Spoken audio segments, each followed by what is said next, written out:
Ah, le classique là qui va commencer, le podcast il va commencer sur un fond d'écran. Quel classique. Ouais. C'est à chaque fois que je Mr. commence Beast. le podcast, c'est est-ce que je commence sur l'écran de Quentin, de moi. C'est un peu... Je peux commencer sur ton écran si tu veux. Ça, c'est de la rétention. Classique. Ça, c'est rétention 2026. Ça. Les gens, ils arrivent sur le podcast, ils cliquent et ils voient juste un écran qui bouge pas pendant 15 minutes. Ça me régale. Bon, bah, après du harcèlement en continu, on y est enfin à cet épisode. Voilà, après t'avoir Je me harcelé frotte les pendant mains. 3 mois, t'as enfin accepté sous la menace. Bonjour Justin. Ouais, alors. Bonjour, Ouais. bonjour les gars. Et après, tu viens juste pour nous parler de ton actu. Oui, bien sûr, j'ai gardé l'actu en plus, ouais. Bah, si, t'as de l'actu, en fin d'année, là. Ah non, fin qu'est-ce qu'il d'année. a raconté? Ah oui, d'accord, c'est quotidien là, je viens pour une actu quoi. Mais si, t'as eu une actu, mec. Genre, t'as été classé deuxième personne la plus citée dans l'affaire Epstein. Putain, quel classique. Ok, ça commence. Ça commence. Quel 15 classique. secondes. J'ai Ah, déjà un celle-là, trait coupé. cette fois, Super. Cette fois, tu m'as... Non, cette fois, tu la coupes pas, Aurélien. Il a déjà du taf de montage là. Oui. Ah oui. Il m'a dit, hier, putain, ça me casse déjà les couilles, je vais devoir passer 2 jours à faire du montage. Oui. Alors pour la petite histoire, donc on a un petit Discord tous ensemble. Et après un harcèlement assez violent, de type me tag une fois par jour pour savoir quand on fait l'épisode, Ouais, depuis 2 on mois. y est enfin à l'épisode. Depuis 2 mois à peu près, voilà, on est enfin à l'épisode 4. Salut tout le monde. Ouais. Ah, Mais mais on va est-ce que tu pouvoir, veux te présenter? Je pense pas qu'il y a besoin de te présenter. De toute On façon, va tout prendre le tout le buzz buzz de vient toi. Justin, ouais. Oui, voilà, Je c'est vous ça. retweeterai, je vous mettrai un petit post sur ma page YouTube et voilà ce que je peux faire globalement. Une petite story yes. Insta et puis voilà quoi. Yes. Bah, en fait, à partir du moment où tout notre buzz vient de toi, notre buzz d'origine vient Moi, de toi. j'ai presque envie de dire que t'avais pas le t'es responsable de ce qu'on dit dans le podcast au final. Oui, choix. bien Oui, sûr. t'es la caution. T'es la Exact. caution. J'ai signé un Exact. truc, ouais, c'est ça. Et est-ce qu'on fait pas d'abord une petite annonce de chacun de nos sujets, sans trop spoiler, mais pour un petit peu la rétention, pour savoir ce que Ok, les gens c'est toi vont avoir. l'expert, c'est toi l'expert. Dire un peu le titre un petit peu de chacun de nos sujets, tu vois. Mon premier sujet, ce sera, ouais, voilà, c'est ça, un truc d'actu qui nous concerne nous trois et peut-être une petite touche d'espoir via ça, très vague. Le deuxième, c'est ça touche à l'actu. C'est un branding qui a été fait il y a longtemps, mais on n'a pas entendu parler de la marque là récemment, donc j'aurais bien aimé qu'on en reparle. Et le troisième, c'est une découverte de fou que j'ai fait il y a pas longtemps, qui donne accès gratuitement à des ressources de malades pour les designers, donc C'est j'ai bien envie de ça. le partager aussi. Ok, Quentin, donc les couteaux japonais. Oh, ça va là Non, alors, j'ai un peu de tout. Aujourd'hui, ça va de cliché en cliché. Le seul truc qu'il n'y a pas, c'est du High Tide Hub. J'ai Samuel Etienne, donc ça, c'est le seul truc qui est un peu original. Et les deux autres, Il y a aucun c'est teasing, les c'est trucs juste le nom du truc. Non, il y a d'autres trucs, mais en fait, c'est Samuel Etienne et il y a un truc à parler par-dessus. Après, j'ai un sujet sur de l'open source et l'IA. Ah, Il y a un truc un peu... Classique. Il y a un truc... Mais non, mais en vrai, on va en parler, vous allez voir, ça va être intéressant. Ok. Et la fin, on va finir sur Jujutsu Kaisen. Oh non, mais putain, mais c'est pas possible. Là, je vous ai dit, c'est de cliché en cliché. Mais par contre, c'est vrai que c'est masterclass, mais potentiellement, ce sujet-là, on va le next et je le remplace par autre chose en fonction des discussions qu'on a. Très bien. Mon premier, c'est les rebranding en mode coffee shop de Bobo, chai latte 7 €. Est-ce qu'on n'en peut plus ou est-ce qu'on aime toujours? Ok. J'ai quelques petits exemples. Ensuite, deuxième, c'est lecture cozy vibes et décryptage des avis désastreux de mon tweet sur le vol des créations avec l'IA. Ok, exceptionnel. Donc, on va se faire on va Tu se nous faire une petite régales, séance tu nous lecture. régales. Et ensuite, 3, réconciliation avec le monde des hard toys. Des hard toys, en vrai, j'ai la vision. Ok, je sais de quoi tu vas parler, je pense. Mais ok, c'est Oh putain de merde. Je monte mon bureau carrément tellement tu m'as rendu chaud bouillant, je monte mon bureau. Ok, ouais, tu te mets debout là. Là, je me mets debout. Il Je fait me des mets squats. debout tellement tu m'as Il chauffé s'échauffe. là. Ok, trop bien. Et bah, hâte de voir. Mais du coup, je reprends là où j'en étais. Donc, mon petit sujet pour commencer, c'est la fermeture de Bento. Ah oui. Qui est imminente, qui est d'ailleurs aujourd'hui. Voilà. Ah non, c'est dans un mois. C'est le 13 Non, c'est février. dans un mois. 13 Donc, février. dans un mois par rapport au moment où on enregistre. Pour ceux qui n'ont pas vu la news, à partir du 13 février 2026, le service Bento, donc Bento qui est, pour ceux qui ne savent pas, une alternative à Linktree de base, qui permet juste d'avoir en un lien, donc Bento / Aurélien THMS pour moi, Bento / ce que vous voulez, votre nom. Vous pouvez vous créer un petit espace comme ça qui regroupe tous vos réseaux sociaux, vos derniers posts Instagram. Vous pouvez mettre, je sais pas, une map. Vous pouvez mettre plein d'infos de contact. Enfin, en fait, c'est vraiment un petit espace que vous vous créez qui, en un seul lien, permet d'avoir toutes les façons de vous retrouver, de vous contacter, vos actus, etc. Donc hyper pratique, un outil qui était gratuit. Vraiment, rien à redire avec cet outil. Du coup, je l'utilisais comme beaucoup de gens, beaucoup de designers utilisaient ça. Ça a donc été racheté par Linktree, du coup, puisque Bento a été fait par un mec tout seul, indépendant, un ou deux mecs, je crois. Ça a été racheté par Linktree, qui est un peu le mastodonte historique, qui eux, pour le coup, par contre, sont payants. Si tu veux les fonctionnalités que Bento a. Un peu stylé, ouais. Il y a quand même pas mal de freemium, mais il y a quand même beaucoup de fonctionnalités un peu cool qui sont payantes, ouais. Ouais, c'est ça. Et du coup, je voulais en parler parce que c'est vraiment typiquement le genre de situation où une entreprise immense vient racheter un concurrent qui faisait mieux qu'eux gratuitement, pas pour absorber le savoir, améliorer leurs produits, maintenir le service de l'autre entreprise, etc. Non. Ils ont juste racheté pour attendre un petit peu pour faire genre, non, mais vous inquiétez pas, on va rien faire. Et genre un an et demi après, juste shut down le service pour que ce soit à nouveau eux le main player dans le domaine des liens de réseau pour les gens. Voilà, move. À moins qu'il y ait vraiment une raison, pour moi c'est vraiment un move hyper anti-concurrentiel quoi de faire ça. Après GG au mec qui a fait Bento, qui a dû revendre assez cher en vrai sa plateforme. Franchement, j'ai rien contre lui parce que j'aurais fait pareil si je fais un petit tool gratuit qui marche bien et qu'on me le rachète. Je sais pas. Non, peut-être pas des millions, mais. Si, mon gars. Je te jure que ça vaut des millions. Si on me le rachète des millions, j'aurais évidemment dit oui. Mais j'en veux plus à Linktree d'avoir fait ça. Qui c'est purement et simplement un move. Un move de petite pute, voilà, je l'ai dit. Et du coup. Deux bits à mettre là. Qu'est-ce que vous en pensez je suis à votre écoute. Vas-y, Justin, parce que. Ouais, alors. Attends. J'ai quelques techs parce que j'ai les réponses à tes questions, je pense. Dis-moi, vas-y, Quentin, t'as l'air de devoir dire un truc avant. En fait, il y a plein de trucs. Déjà, c'est trop triste parce que vraiment, Linktree, c'est vraiment le truc le plus boring du monde comparé à Bento. Moche, hein. Qu'est-ce que c'est moche. Ça aurait été très très bien qu'en fait, le truc qu'il aurait fallu faire, c'est qu'ils auraient dû racheter Bento et ils auraient dû transformer Linktree en Bento ou faire un entre-deux, tu vois, ou te laisser le choix. Mais le fait qu'ils aient tout qu'ils aient juste supprimé Bento alors que l'intégration de ce que fait Bento. Genre vraiment, les gars, vous voyez la différence ? Genre, Bento, trop stylé. Du coup, c'est un petit Linktree, trop moche. Il y a des petites miniatures, etc. Vraiment, tout ce qu'on veut de cet outil. On veut juste ça. Regardez à quoi ça ressemble un Linktree. Comment ça pue sa mère. C'est la version fainéante de Bento. C'est nul. C'est la version fainéante. Mais ils sont là depuis. Rien d'intéressant. Ils sont là depuis plus longtemps que Bento. Du coup, ils ont amassé une fortune absolument énorme avec le temps. Ouais. Et du coup, je trouve ça un peu triste. Enfin, c'est méga triste, surtout qu'en fait, Bento. Enfin, t'as l'impression que Linktree, il n'y a pas d'évolution depuis 20 ans. C'est le cas. 20 ans. C'est depuis longtemps, mais. Alors que Bento, je suis sûr et certain, le mec, il allait continuer à dev. Enfin, ce qui est incroyable avec Bento, c'est qu'il y a des intégrations qui sont vraiment bien foutues. Genre YouTube, t'as des Minia, etc. Une volonté de faire une intégration unique dans Bento. Alors que là, dans Linktree, c'est juste une ligne avec un lien, tu t'en fous, quoi. Ouais.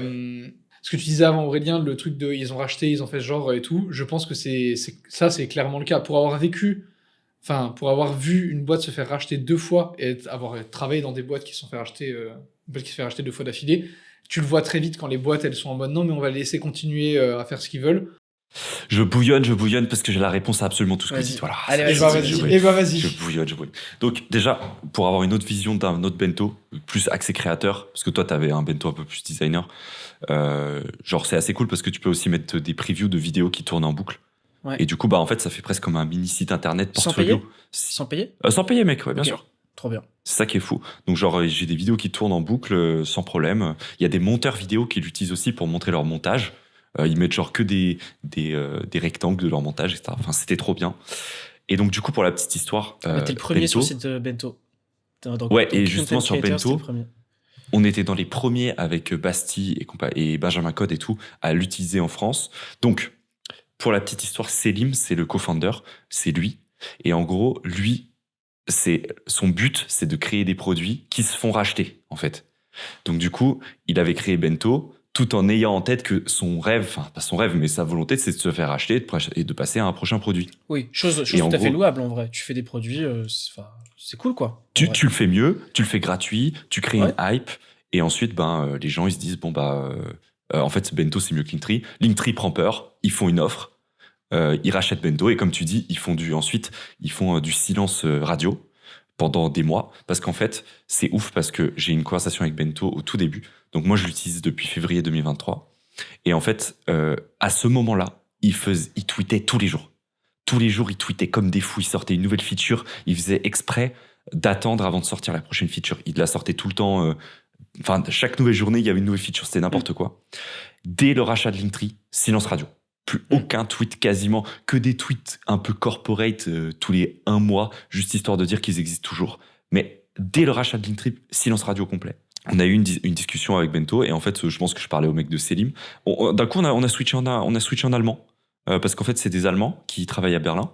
Et ils disaient, on t'invite à notre release party si tu veux, le 16 février, je pense. Est-ce que tu veux venir, etc. Machin. Donc, c'était vraiment ce truc de start-up qui perce. Et ils étaient trop refaits qu'il y ait plein d'utilisateurs. Et donc, une fois qu'ils ont eu leur base d'utilisateurs nécessaire et qu'ils ont fait assez peur à Linktree, ils ont été rachetés, effectivement. Donc, voilà pour que vous ayez un peu plus de background sur qui est Selim. Et d'ailleurs, il a créé un autre projet. Ensuite, là, il est chez Nothing actuellement. Enfin, voilà, quoi. C'est quand même une tête, le mec. Ah ouais, mais de toute façon, c'est ce que je disais. Hein. Le mec en lui-même, c'est trop cool. Il a créé un produit, les gens l'aiment. Voilà, point. C'est plus le move de Linktree qui est à chier. Ouais, classique. Sachant que vraiment, Linktree, leur produit est nul. Et payant. Et c'est fou. Et le fait qu'ils nous aient enlevé Bento d'Internet pour qu'on continue à utiliser leurs produits de merde, voilà, je vous déteste, Linktree, je vous déteste. Voilà. Je suis totalement d'accord. Et du coup, pour finir, juste pour finir les dernières choses que j'avais notées, il y a un mec sur Twitter en ce moment qui est en train de parler, qui est en train de développer vraiment une copie de Bento, et bien joué à lui, parce que du coup, ça me régale. Alors je sais pas du coup si avec l'achat de Bento, il y a aussi eu des droits intellectuels qui ont été achetés en mode t'as pas le droit de refaire exactement le même layout et tout. Mais si c'est pas le cas, let's go, hein, franchement. Parce que en plus, l'interface, c'est pas, tu peux pas poser de l'interface et de la, enfin, genre, il y a la technologie et de l'interface, et des trucs que tu peux pas déposer, donc il me semble pas que tu puisses faire ça. Je sais pas, enfin, justement, je voulais ton avis, Quentin. Je pense vraiment qu'un truc comme Bento, c'est tout con à coder, en vrai. Mec, c'est une database avec 10 liens par personne, c'est vraiment. En fait, c'est pas dur. Ce qui est dur, c'est de... faire Linktree, c'est vraiment, genre, je pense que c'est un projet d'étude, genre, que tu peux faire en 2 semaines. 2 semaines et encore. Mais c'est 2 semaines quand tu pars de zéro. Peut-être, non, mais c'est peut-être 2 semaines si tu mets en place les serveurs et tout, tu vois. Par contre, un produit comme Bento, ça demande quand même 5 fois plus de taf. Mais c'est pas non plus très dur. Ce qui est chiant dans Bento, c'est d'aller faire les intégrations. Parce qu'en fait, reviens sur le Bento que tu montrais avant. Par exemple, le tien peut-être plutôt. Ou même, celui de Justin, ça marche aussi. Par exemple, Beyoncé, tu vois, c'est une intégration. LinkedIn, il n'y a pas d'intégration. C'est juste qu'il a récupéré, ça va automatiquement récupérer l'icône de LinkedIn et tout. Ça, c'est pas dur. Par contre, le plus dur, c'est de faire des intégrations. Tu vois le nombre de followers, où tu as les prévus des vidéos, etc. Ça, c'est pas dur, mais ça prend du temps. Il n'y a pas plein de librairies qui sont déjà faites en mode tu fais ton truc. Oui et non, en fait, souvent tu vas avoir tendance à vouloir le refaire toi-même pour éviter d'avoir des... En fait, c'est pas compliqué, c'est juste que ça prend un petit peu de temps, et du coup, pour le faire, tu vas souvent pas passer par des librairies pour éviter d'avoir un intermédiaire qui peut casser, tu vois. C'est pas compliqué, c'est juste setup des serveurs sur lesquels vont tourner mes vidéos en continu. Le mec, il va devoir payer au bout d'un moment, quoi. Ouais, non, la vidéo remonte si, par exemple, ça, vidéos, tu vois, le GIF de Bastille, là, c'est hosté chez Bento, donc ça coûte un petit peu d'argent, en soi. Oui, mais ça coûte un petit peu d'argent, mais je pense qu'il y a une grosse limite. Franchement, ce que tu peux poster, tu vois. Moi, si j'avais fait Bento, j'aurais fait, du coup, gratuit tant que tu mets que des liens, et dès que tu commences à acheter des médias qui, du coup, coûtent du stockage, tu dois payer. Oui. Et genre, franchement, tu mets ce tool à 3 € par mois, 2 € par mois, ce qui est du coup 99,9% de marge, franchement, moi je le paye. Hein. En vrai, la plupart des gens paieraient. Mais après, je vois la vision, parce que j'ai travaillé avec des gens comme ça, des gens qui créent des tools pour se faire racheter. Je vais pas mentir, hein, nous, avec le projet qu'on a avec mes potes, là, le truc pour Twitch, les interfaces qu'on développe et tout, c'est aussi, on en a déjà discuté, il y a aussi un intérêt de potentiellement se faire acheter par une plus grosse boîte, mais moi j'aimerais quand même garder une main sur le produit, mais après... leur strat là, c'était vraiment de le faire full gratuit. Ils étaient forcément à perte, Bento. Bah, oui. Mais en gros, ils l'ont fait vraiment en espérant se faire racheter. Du coup, que tout leur investissement, peut-être les milliers d'euros qu'ils ont mis à payer des gens, parce qu'ils étaient 4 au début, et les milliers d'euros aussi à hoster les vidéos de tous les gens qui commençaient à mettre leurs vidéos sur leur Bento, ils se sont dit, on s'en fout, si on se fait racheter à 1,5 million, ça vaut le coup, quoi. Je pense que c'est 10 fois plus. Et tu sais pourquoi, Aurélien ? La simple et bonne raison, c'est que, imaginons là, t'as quelqu'un qui a créé un bento, ou quelqu'un qui veut se créer un bento, quand il va cliquer sur la page bento, il va être redirigé sur Linktree. Et c'est pour ça que ça vaut de l'or. Parce que, du coup, t'as une redirection automatique vers Linktree qui va se faire. Donc, en fait, eux, ça va leur faire gagner plein d'utilisateurs. Très cool, ouais. Ouais, c'est très cool, mais très saoulé. Enfin, je trouvais le tool trop bien, quoi. Je suis saoulé. Ah oui, c'est décevant. Franchement, c'est décevant. Et vraiment, je pleure Passer de ça à ça, je pleure encore de rire de voir à quel point Linktree, c'est nul à chier. C'est ouf. Mais eux, par exemple, tu vois, eux, ils se font, je pense, 99,9% de marge, tu vois. Genre, vraiment, il n'y a aucune raison. Il y a vraiment rien. Il n'y a plus rien. Technologie, rien. Innovation récente, rien. Il n'y a pas de mise à jour à faire. Genre, juste maintenir les serveurs pour pas qu'ils se cassent les gueules quand t'as des mecs qui spamment un lien, quoi. Genre, ils ont peut-être le truc qui coûte le plus cher, c'est peut-être l'anti-DDoS. Dites-vous, ça, c'est les... Va voir la plage template. C'est vraiment... Ça, c'est les comptes qui mettent en avant, en mode, c'est les meilleurs du monde qui existent. Voilà. Oui, et en plus, ça, c'est hyper indigeste. Genre, comparé à Bento, c'est vraiment hyper indigeste. Genre, comment t'es censé te repérer là-dedans ? Il y a des boîtes, je crois, de 900K, c'est le cas. 900K, genre, ils ont un Linktree, et genre, c'est une tannée. Genre, franchement... Regarde la page de template que je t'ai envoyée sur Discord. Il n'y a pas un chiffre d'affaires, là ? C'est quand même une folie. Hein. Mais mec, je pense qu'ils ont honte. Je pense qu'ils doivent même... Linktree, valorisation 1,3 milliard de dollars. Donc ça, là, cette merde-là, ça coûte... Enfin, c'est valorisé à plus d'1 milliard. Ça m'en fout. Et il y a même pas... Je pense que tu peux même pas mettre de médias et tout. Donc, grand max, ça leur coûte, je pense... ça peut coûter peut-être grand max quelques millions en serveur. Moi, j'aimerais que tu reviennes sur la page d'accueil, parce que, genre, dans la page d'accueil, t'as l'impression qu'ils ont des fonctionnalités un peu stylées. De fou, t'as l'impression que c'est ultra stylé. Bah oui, alors qu'il y a rien. C'est classique. Genre ça, je l'ai jamais vu. Attends. Genre ça n'existe pas, les gros encarts et tout. Ouais. Voilà, faut forcément payer, peut-être. Mais en fait, c'est typiquement le SaaS qui est juste là pour faire de l'argent. Genre, leur landing page, elle est ultra clean, ultra bien pensée et tout. Et dès que tu ça ressemble à rien, jamais à ça dans l'application en plus, c'est terrifiant. On regarde un peu le pricing juste pour rigoler. 4,50€ par mois. Oh mec, le pro recommandé à 10 euros par mois, c'est payer 28€ par mois. 32 si tu payes au mois. Pour genre. Après, pour des shops e-commerce qui font des milliers d'euros de chiffre d'affaires, 27€ par mois, c'est rien du tout, tu vois. Et en plus, il y a un truc aussi qu'il faut dire, c'est que quand tu as un Linktree, tu achètes la confiance des utilisateurs, les gens commencent à connaître le terme Linktree, alors que Bento, quand tu disais que tu cliques sur Bento, alors ça commençait à percer, mais quand tu cliquais sur un lien Bento, tu vas en école de commerce, tu leur dis Bento, ils se disent, oula, c'est quoi ce lien scam, tu vois. Alors que Linktree, ils savent. Je suis pas du tout d'accord. Hein. En fait, je pense que les gens, ils en ont rien à foutre. Ils vont sur Instagram, ils voient un lien, ils cliquent dessus. Hein. Ça peut être un Linktree ou n'importe quoi d'autre, ils cliquent. Hein. Ouais, mais en tout cas, Linktree, c'est dans Linktree, t'arrives jamais dans Linktree par hasard. Genre, t'arrives pas dans Linktree parce que en gros, tu tapes jamais nom, prénom, Linktree. Ou quand tu tapes ton nom, prénom, souvent, tu tombes sur autre chose que Linktree avant. Linktree, c'est vraiment juste une interface qui vient se poser entre un site et un réseau social. Ouais, je sais. Je veux dire, ils sont devenus tellement connus que c'est, quand tu dis un regroupement de liens que tu mets dans ta bio, on fait un Linktree, tu vois, t'as un Linktree. Genre, c'est devenu presque un tic de langage, quoi. Tellement ils sont gros. C'est vrai. C'est ça que je veux dire. Bon, je pense qu'on peut clôturer le sujet, parce que... clairement. Voilà, c'était mon petit amuse-bouche, à vous.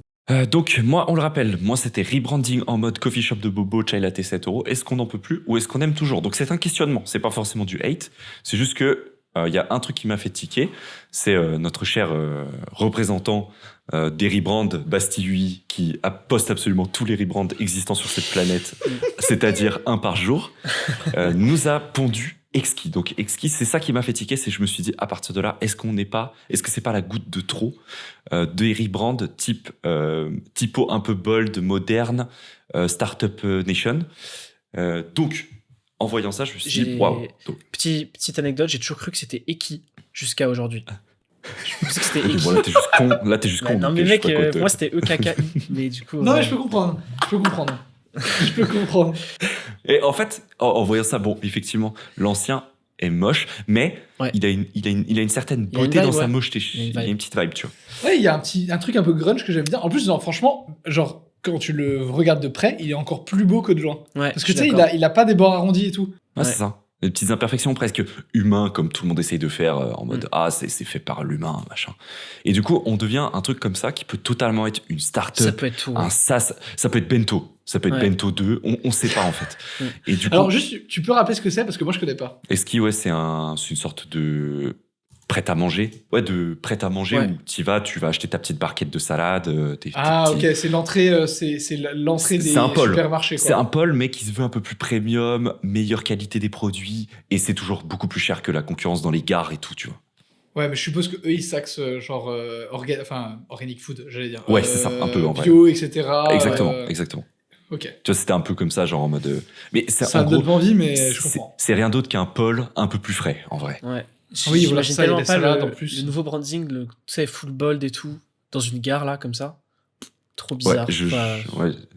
Trop bizarre. Et du coup, on voit à quoi ça ressemble maintenant avec sur leur. Les packagings sont mieux par contre. Beaucoup mieux. Ouais, c'est un peu plus joli sur les packaging, ouais. Mais après, est-ce que, genre, oui, mais bon, franchement, est-ce qu'on s'en bat les couilles des packaging on s'en fout en soi, quand tu le manges, on s'en fout. Mais ce qui est intéressant, c'est que les gens qui te regardent manger, ils voient et en un clin d'œil ce que tu es en train de manger. Donc ça, c'est comme d'habitude un truc de ça, par contre, c'est vrai que c'est malin. La carotte, elle est dégueulasse. Franchement, c'est une honte d'avoir fait ça. Ouais, c'est vrai que, waouh. Ça fait mal au cœur. C'était que une ouverture du sujet, parce qu'en fait, quand je suis tombé là-dessus, je me suis dit, putain, encore un qui ressemble. Et après, j'ai fait une petite rétrospective de tous les brandings qui sont quasi identiques, en fait. Ouais. Genre, t'as Deezer le plus connu. Je suis pas d'accord. Deezer, la fonte, ok, mais le reste, c'est vraiment... Tout ce qui est autour est exceptionnel. Bon juste, le logo est nul, mais tout le reste, waouh, c'est stylé. Hein. Avec les waves. Bien sûr, je suis totalement d'accord. Oui, mais par contre, ce que je vois ce que tu veux, vers quoi tu veux amener, donc finis ta phrase et puis on va en discuter après. Mais c'est qu'ils ont lancé, c'est souvent Koto qui faisait ce genre de branding, mais en fait ils ont lancé, regardez, c'est la même chose. C'est la même chose.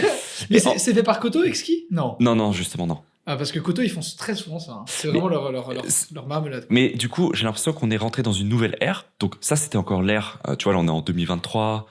Deezer, c'était 2023. C'est l'ère du « Ah putain, c'est stylé, c'est trop beau ». Et là, on est rentré dans l'ère avec Exki du « Venez, on fait comme eux, c'est cool ». Ouais.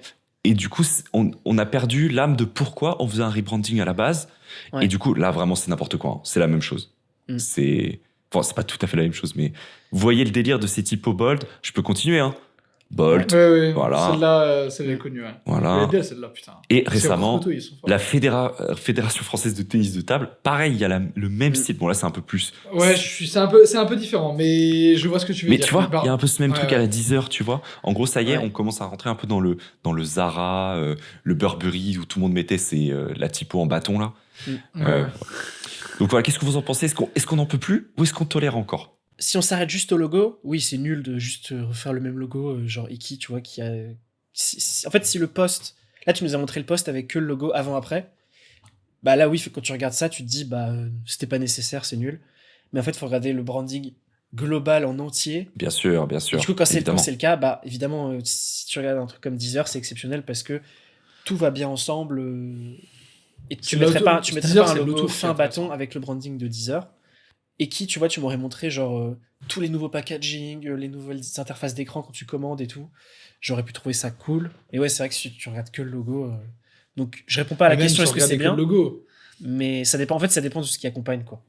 C'est ça le truc. En fait, l'ambiance trop bold, enfin méga bold, etc. En fait, ça, avant, c'était plus pour axer vers les jeunes. C'est pour ça que d'ailleurs ils l'ont fait sur Deezer. Mais j'ai de plus en plus de mal. En fait, ça commence à devenir goofy. Genre, on commence à se rapprocher sur le... Ça peut commencer à devenir une blague. C'est comme les clients qui sont en mode... j'aimerais que ça ressemble à Apple, tu vois. Genre, ça peut commencer à devenir une vanne, que ça commence à ressembler à ça. Après, je vais être honnête, ça donne plus confiance. Quand t'es en fait, ça fait plus pro. Donc, quand tu arrives dans une gare et que tu vois ça donne plus confiance que le truc avec la carotte si tu connais pas, tu vois. C'est vrai, comme le truc d'avant. Et on va prendre un exemple tout con. Hein.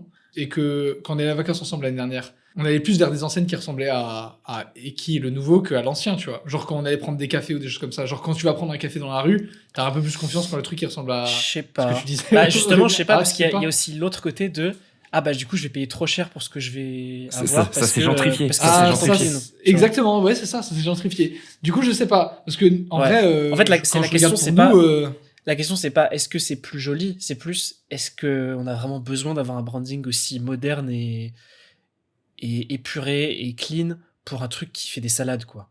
Genre, est-ce qu'on ne gagnerait pas à faire un truc avec plus de personnalité Ah bah si, 100%. Enfin, je sais mais pas. quand tu regardes les typos derrière, elles sont horribles. Hein. Enfin, ça pue la startup. Je serais curieux de savoir si le fait de changer complètement leur image comme ça, de rendre les trucs plus bold et tout, est-ce que ça va augmenter leur nombre de ventes? Ce sera un peu la stat qui est intéressante, tu vois. C'est possible. Ouais, mais ça, on saura que dans un an. Parce que en vrai, genre, je pense que les gens, de manière générale, s'en branlent. C'est plus...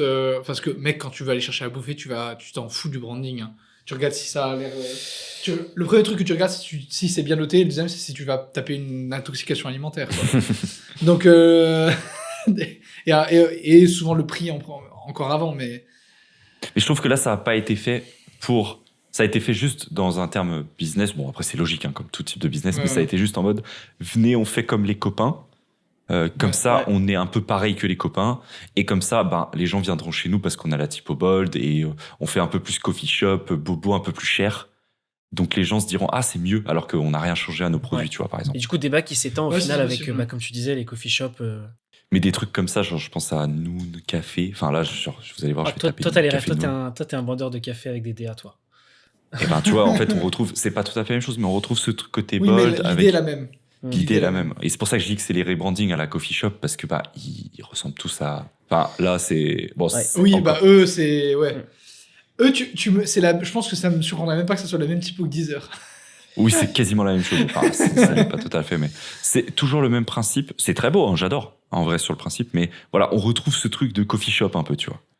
En fait, c'est comme si les projets Behance qu'on voit depuis 2016, mais qui n'existent jamais, existaient vraiment dans la vraie vie maintenant.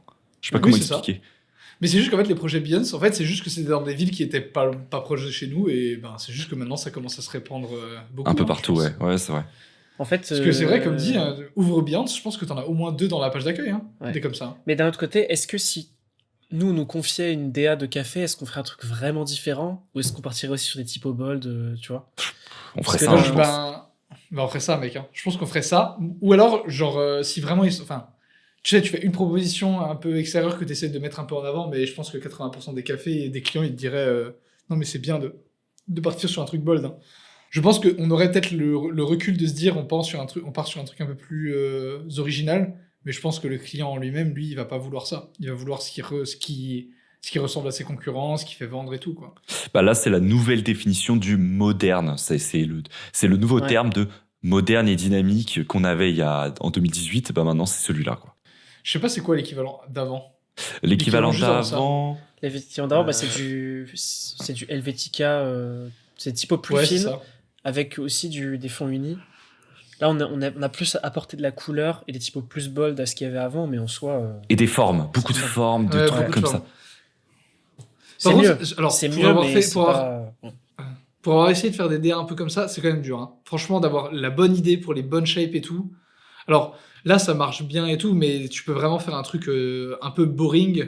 Là, c'est hyper bien exécuté. C'est un branding moderne qui est original et qui est bien fait. Ouais. Mais il y a quand même ce bold. On retrouve ce bold là, quoi. Mais ouais. Magma. En fait, je suis encore partagé parce qu'on n'en a pas encore assez vu qu'il soit Magma, c'est original, mauvais, je trouve. Magma, c'est original, ouais. C'est un peu plus original, ouais. Mochut rentre dans la catégorie des coffee shops. On va dire, ça reste original, mais... Ouais. Parce qu'il y a vraiment l'esthétique années 70 orange. Waouh. Ouais, ça, c'est très original. Leur site est fou. Magma Coffee Shop. Eux, ils se la jouent un petit peu plus projet Behance en continu. Ouais. Genre, on dirait des projets Behance. Justement, je viens de me souvenir de ce que c'était avant cette DA-là, de typo bold avec des immenses mots sur les packaging et tout. Avant, c'était la DA. Regarde le personnage à gauche là. C'était la DA personnage des années 30 avec des grosses chaussures et des gants. Ça, c'était la DA des années 2018-2019. L'effet cartoon. Attends, d'ailleurs, T'as c'était de merch avec marqué Good Coffee. Il y a un personnage qui marche comme ça de profil avec comme Mickey des années 30, genre. Mais par contre, je trouve que ça, c'est beaucoup plus original que ce que là on a maintenant, parce que de ce qu'on a maintenant, c'est vraiment juste la typo. Les typos se ressemblent toutes et tout. Avant, on avait des typos qui étaient différentes, un petit peu, quoi. Mais oui, je vois ce que tu veux dire par les trucs Mickey, quoi. Les trucs. Comment il s'appelle le jeu là, ultra dur Cuphead. Cuphead, ouais. Ouais, c'est ça. Les persos Cuphead qui marchent avec écrit Good Times, Good Vibes. Ouais. Exact. J'appelle ça les t-shirts Everpress. Ouais. Ça va être des persos qui marchent, c'est sûr. Attends. Voilà, exactement. Ça, c'est le coffee shop des années 2019. Par contre, ce qu'il y a écrit sur le. Wow. C'est rien, c'est une boisson, il n'y a rien. Attends, est-ce qu'on en a un autre en scrollant en bas à droite, voilà. Quel classique. Quel classique. Ça, j'avoue, je peux plus le voir. C'est bon. J'en peux plus aussi.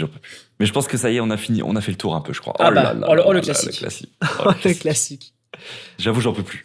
En fait, c'est marrant. En fait, au moment où il y a un truc qui est drôle, c'est qu'ils ont fait ça dans les cafés au début et ça a commencé à migrer vers les kebabs et ça s'est très vite arrêté. Ouais, c'est vrai.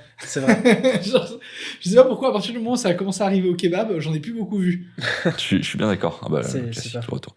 Mais tout à fait, ouais. C'est vrai qu'il y avait un peu ça avant pour les coffee shops et c'est parti, ça y est. On en est enfin défait, quoi. Voilà, donc c'était mon petit sujet. Je trouvais quand même assez intéressant. Je suis d'accord. J'applaudis. À toi, merci beaucoup. Et malheureusement, je vais devoir roast quelqu'un. Comme d'hab, quoi. Qu'est-ce que je vais Non, c'est pas vrai. Comme d'hab. J'aimerais parler de ça. Il se lance dans la pharmacie. Il se lance dans la pharmacie, Samuel Etienne. Avec la DA hôpital. Moi, ça fait 13 EHPAD hôpital. Alors, no hate sur Samuel Etienne, mais oui, vu son âge et tout, on dirait vraiment. On dirait une campagne, quoi. Une campagne pour quelque chose, quoi. C'est la chaîne d'un podologue qui t'explique comment ne plus avoir mal aux genoux, vraiment. Je savais que ça allait vous plaire. Et, enfin, en fait, ça va être un peu un redit de ce que Basti avait dit.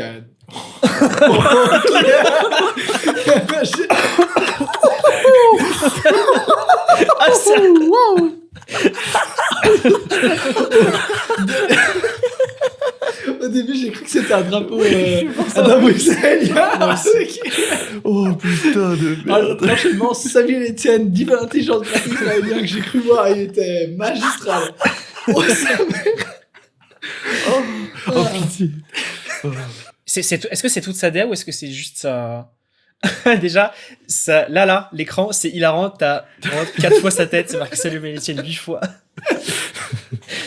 En fait, le truc, c'est que je sais pas, en fait, là, je peux que me dire, c'est le client qui a demandé un truc comme ça. Je refuse de croire que il est, enfin, on va pas aller voir Twitch Tracker. La taille des réseaux sociaux sur la bannière, les gars. Oui, on peut aller voir parce que je suis allé regarder. Genre, c'est quand même quelqu'un qui a des stats. Parce qu'au début, je me suis dit, est-ce qu'il a parce qu'à un moment, on en parlait beaucoup et tout, et il était beaucoup visible sur Twitch, et je me suis dit, est-ce qu'il a une baisse de régime qui fait qu'il a plus autant de budget qu'avant pour potentiellement investir dans une DA? Ouais, t'es allé chercher loin. Non, mais, enfin, vraiment. C'est juste nul, mec, je vais pas chercher plus loin. Pour moi, c'est un cas de sociologie, genre, grave, ce qui est en train de se passer sur sa chaîne. Genre,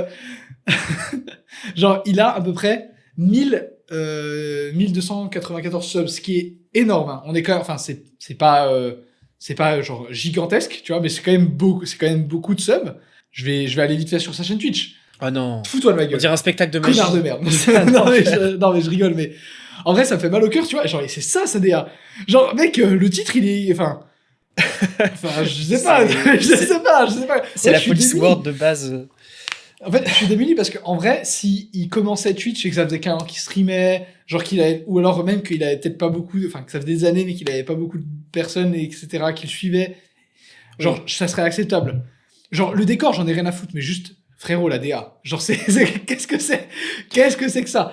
T'as un mec qui lui a fait une DA pixel, alors peut-être que ça lui a pas plu, mais c'est pas grave. Mais je veux dire, t'as un mec qui lui a fait une super DA, gratos, mais genre, tu vois, la DA, elle est pas nulle, il y a des bonnes références. Ouais, j'aime bien. Franchement, c'est stylé. Alors, que ça lui plaise ou pas, je peux comprendre, c'est que ça mériterait peut-être des modifs et tout. Mais genre, franchement, Samuel. Oh, c'est tellement mieux là. Le matinée et tout. Oui, il y a une vraie DA, t'as une référence au papier parce que, avant qu'il fasse du jeu vidéo, quand même, le principal de sa chaîne, il le fait encore, c'était quand même de regarder des actus, tu vois, genre de lire les papiers, les journaux et tout. Donc, t'as vraiment une ref au papier qui est hyper intéressante. Genre, t'as un style. Ouais. Merde. T'as un style qui ressemble à. Oh, putain, il y a une pastille illustrateur en plus. J'aime. Mais tu vois, t'as quand même. Ah, ça rend bien. Non, mais tu vois, t'as quand même une bonne ref au papier. T'as même une petite cool. ref que je trouve un peu proche des petites bandes dessinées dans les journaux. Tu sais que t'avais. Et franchement, ça me fait mal au cœur quand tu passes de ça à ça. Et ça, c'était il y a quelques années. Hein. C'était genre en Remonte la bannière. 2022, mon gars. Remonte la bannière. 2022. Waouh, ok. Tu veux revenir là-dessus? En fait, j'en rigole pas pour me moquer parce qu'en vrai, s'il a. Enfin, si, je m'en moque parce qu'en fait, il a les moyens de payer un mec et surtout. Mais en c'est plus, il a pas, des c'est pas une créas question de autour moyens, c'est une question de. Bah, en fait, vu son statut, vu sa notoriété, tous les jobs qu'il fait et son âge aussi, il a pas forcément le temps d'aller voir ce qui se fait. Il est peut-être pas au courant de ce qui se fait. Non, mais tu peux te laisser dans l'air du temps, tu vois. Tu peux demander à. Bah, du coup, dans ce demander cas-là, à un mec comme Dafuck, tu vois. Dans ce cas-là, ouais, fais-toi aider par quelqu'un qui va te conseiller et fais-lui confiance. Je pense que là, c'est juste un problème de le client a vu un truc et vu que ses références datent d'il y a très longtemps, il s'est dit ça a l'air bien alors qu'en fait c'est pas du tout dans l'air du temps et C'est vrai. Ça, Dea Bold, c'est pour un café bobo. la texture papier c'est pour me tuer. Hein. Le centrage, les gars. Déjà juste le fait que ce soit en bas. Le détourage flou. C'est un enfer. Oui, mais moi, par contre, ce que j'aime bien, c'est quand même, genre, il y a quand même un petit effort parce que tu vois, le L, il épouse bien la forme du cou et tout. Mais bref, enfin, il y a quand même beaucoup de trucs qui vont pas. Genre la vague, enfin, juste la vague bleue. Putain, je crois que vraiment, plus je le vois. C'est peut-être la pire chose qu'on ait vue dans ce podcast depuis le début. Hein. En fait, de très très loin. tu vas sur GeoGuessr, tu vas dans n'importe quel, genre, désert médical.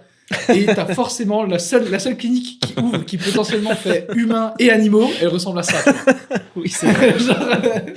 Non mais là on tire dessus, mais bon bah juste franchement ça me fait. Enfin en fait il lui faudrait un mec comme Daf qui lui fasse une vraie propale et que de toute façon il aura pas le choix que d'accepter et voilà et puis c'est cool. En plus il fait du jeu. En fait ce qui me rend dingo c'est que même s'il veut pas faire intervenir un mec comme Dafuck et tout, il a des créas. Il y a une époque où il faisait beaucoup. Enfin, moi, à l'époque où je regardais, il y a 3 ans, il faisait beaucoup de raids à des artistes et tout. Donc, il a des artistes dans ses contacts et tout, genre Pépipin ou des gens comme ça qui font de l'ILU qui pourraient lui faire un truc cool. Mais, on finit avec ça, quoi. Ça me fait un peu de la peine. Après, potentiellement, c'est peut-être même pas un graphiste qui lui a fait, et c'est juste de la bidouille. Et puis voilà. Mais, je viens de dire le tweet, je viens de dire la description de la bannière aussi, ça me fait rire. Nouvelle bannière, reflète du virage. Oui, alors là, le virage, 90 degrés, mon gars.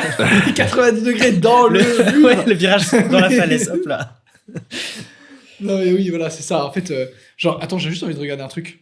Prothèse. Attends, c'est quoi pour les orthophonistes? Oui. Franchement, toutes ces photos m'évoquent la bannière. Malheureusement. Et en plus, le problème, c'est que tu t'aides pas. Ça veut dire qu'en plus, franchement, c'est quand même une personne qui est un peu âgée. Genre, enfin, ça, c'est pas une honte de le dire. Et genre, ça me fait un peu de la peine que genre, du coup, ils finissent quand même avec un truc encore. Enfin, c'est cliché, quoi. Là, vraiment, ça le rend presque plus âgé, quoi. Ah bah oui. Exactement. C'est ça. Parce que vraiment, le contour blanc et tout, ça le rend plus vieux. Alors que vraiment, genre, quand tu regardes en stream et quand tu regardes sa tête, il fait pas vieux, quoi. Il est frais, quoi. Il est frais de ouf, ouais. Oui, c'est ça. Donc je pense que ça lui porte presque préjudice, ouais, c'est normal. Ouais. Exactement. Alors que vraiment, s'il avait un truc qui faisait plus jeune, alors faut pas non plus que ça fasse Jones, parce que du coup, sinon, ça va être encore pire. C'est ça, ouais. Mais voilà, quoi. Ok, très, très cool le sujet. Le sujet, j'ai bien rigolé. Le début était. À mon tour. Pépite. À ton tour. Ouais. En parlant de trucs de vieux, je vous parle d'une époque où nous n'allions pas sur YouTube pour se renseigner sur les jeux vidéo, nous regardions la télé. À cette époque, nous regardions la chaîne Game One. Game One qui, pour ceux qui ne le savent pas... Ils ont shut down, mais ils sont revenus, non ? Non, Game One, du coup, Game One, le groupe qui possède Game One a dit on arrête Game One parce que c'est plus rentable. En vrai de vrai, plus personne regarde Game One parce que les gens regardent YouTube, du coup, pour parler jeux vidéo. C'est une chaîne qui est vraiment historique, quoi. Ça tu vois, elle avait 23 ans la chaîne quand elle s'est arrêtée, donc elle s'est arrêtée là en fin de fin d'année. Il y a eu, je crois que c'était un Kickstarter ou une offre, enfin, ils demandaient à des gens de reprendre, ils avaient demandé à Xavier Niel de reprendre la chaîne, un peu de la sauver, enfin, de demander de l'argent, quoi, pour que ça continue. Ça n'a pas marché, donc là, c'est définitivement fermé. Et donc, pour un peu rendre hommage et ne pas oublier cette chaîne qu'on a tous regardée au moins une fois si on a plus de 20 ans, je voulais parler du rebranding qu'ils avaient fait, qui a été fait par Social Club, il y a quelques années. Du coup, dommage, rebranding qu'on a quasiment pas vu longtemps parce qu'on n'a pas vu très longtemps. Ça me dit rien. Ça me dit rien. C'est pas le dernier, ça, mon gars. Ah, si, peut-être. Non, c'est pas le dernier. Le dernier qu'ils ont vu, c'est pas celui-là. Ok. En tout cas, moi, j'avais vu celui-là à l'époque et je l'avais trouvé super. Ouais. Parce que ils avaient très bien. Très gradient. Du coup, ça rappelle un peu le côté gaming, mais c'est pas non plus trop abusé dans le côté gaming. C'est, je trouve, pile le juste milieu qu'il faut pour une chaîne comme ça. Et du coup, j'avais trouvé la version animée, elle était super. Genre, ils jouaient beaucoup sur la réfraction, la diffusion de la lumière et tout. Mais tu vois, les transitions comme ça, avec la réfraction des programmes, etc. Et j'avais trouvé ça hyper clean pour une chaîne qui est même pas secondaire, je dirais même tertiaire en termes d'audience. Enfin, il y a très peu de gens qui regardent Game One au final, sur la TNT. Donc voilà, j'avais trouvé ça trop cool. Il y a ton petit commentaire à droite où tu demandes la réfraction pour la copie sur Blender.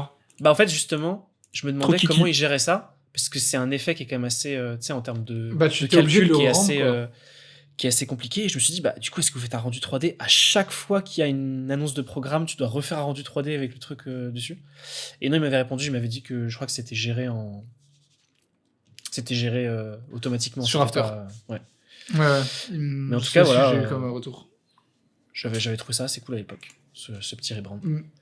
Mais du coup, regarde le tout dernier. J'avoue, c'est quoi le tout dernier? On va pouvoir comparer. Oui, ça, c'était 2024. Pourquoi il y en aurait eu un autre encore? Moi, j'en ai vu un autre. Ça aurait été fou qu'ils se permettent deux rebrands. Alors, c'est peut-être le cas. Ah oui, c'est ça. Écoute, alors, du coup, je fais amende honorable. Effectivement, t'as raison. C'est pas la même chose, c'est juste qu'ils ont dû faire une. Pour la Paris Ils ont dû refaire une update. C'est ça. C'est ça. Ça a été refait. Ça a été update. Parce que du coup, moi, je trouve que la nouvelle est un peu sympa aussi. Parce que t'as le côté très tech, mais ça fait très Formule 1 aussi, du coup j'arrive pas à savoir. Mais du coup ils ont gardé le beacon. Est-ce que c'est nécessaire d'avoir fait un rebrand alors que ça change pas tellement par rapport à l'autre? Je me demande si ça n'a pas été vraiment, si c'est pas juste un petit refresh et pas un vrai rebrand. Peut-être qu'ils se sont rendus compte, tu sais, que le truc, l'effet de verre était trop compliqué à mettre en place. Là, tu vois, ça colle vraiment à du gaming.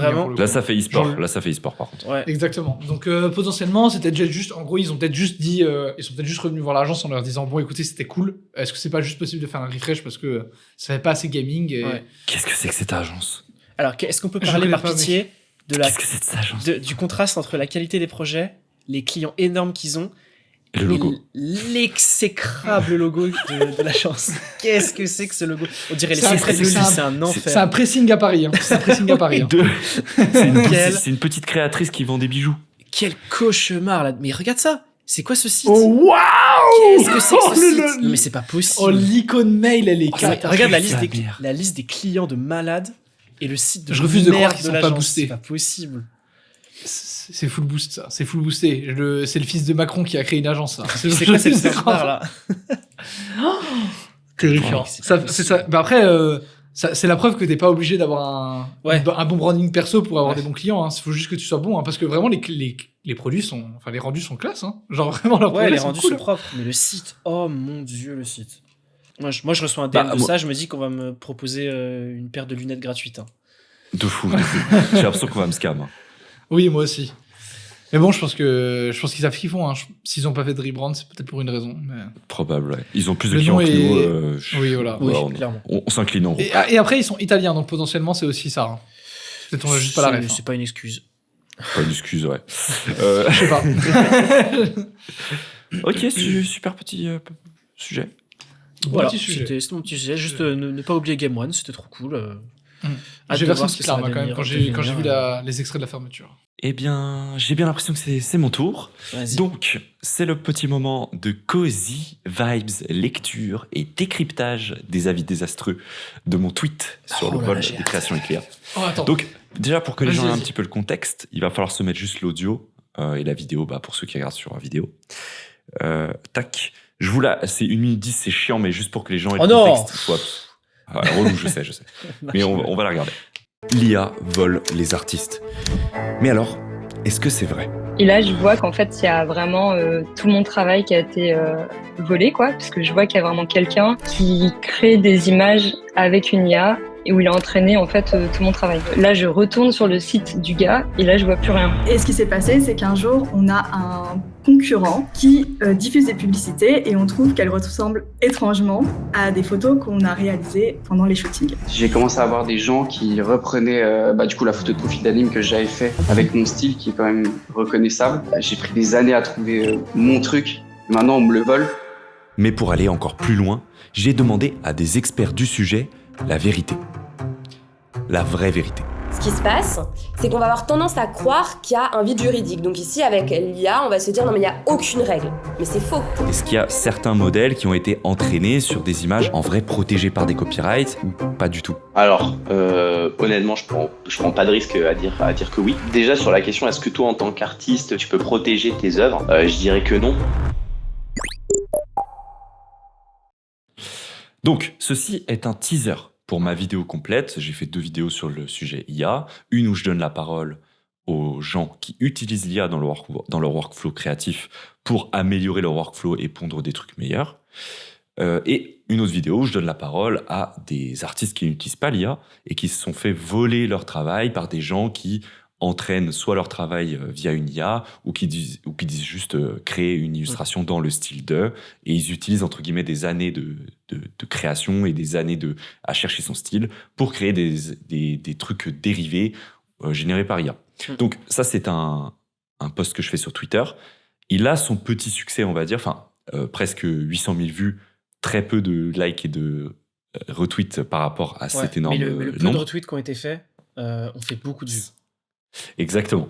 Et du coup, et sur Twitter, sur Insta, juste pour montrer le contraste, on verra ensemble. Sur Insta, c'est vraiment, comme d'habitude, la plateforme un peu de la bienveillance où il n'y a pas tant de gens qui t'insultent. Là-dessus, les stats sont vraiment... En fait, là, ça a vraiment touché sa cible. Et là, on est sur du presque 30 000 likes et 200... tu vois le contraste, quoi, genre 30 000 likes pour 3 fois moins de vues qu'ici. Et ici, c'est vraiment juste... Ça a touché la mauvaise cible. Et ça a touché la cible de la haine. Et on va le voir ensemble. Donc, on va se faire une petite séance lecture parce qu'en fait, sur Twitter, pour ceux qui ne savent pas, on a une fonctionnalité qui permet de citer un tweet. Donc, en gros, vous prenez le tweet et vous rajoutez quelque chose par-dessus et vous pouvez donner votre avis. Et souvent, c'est une méthode soit de harcèlement, soit pour donner un avis un peu plus constructif. Mais souvent, c'est utilisé vraiment pour critiquer.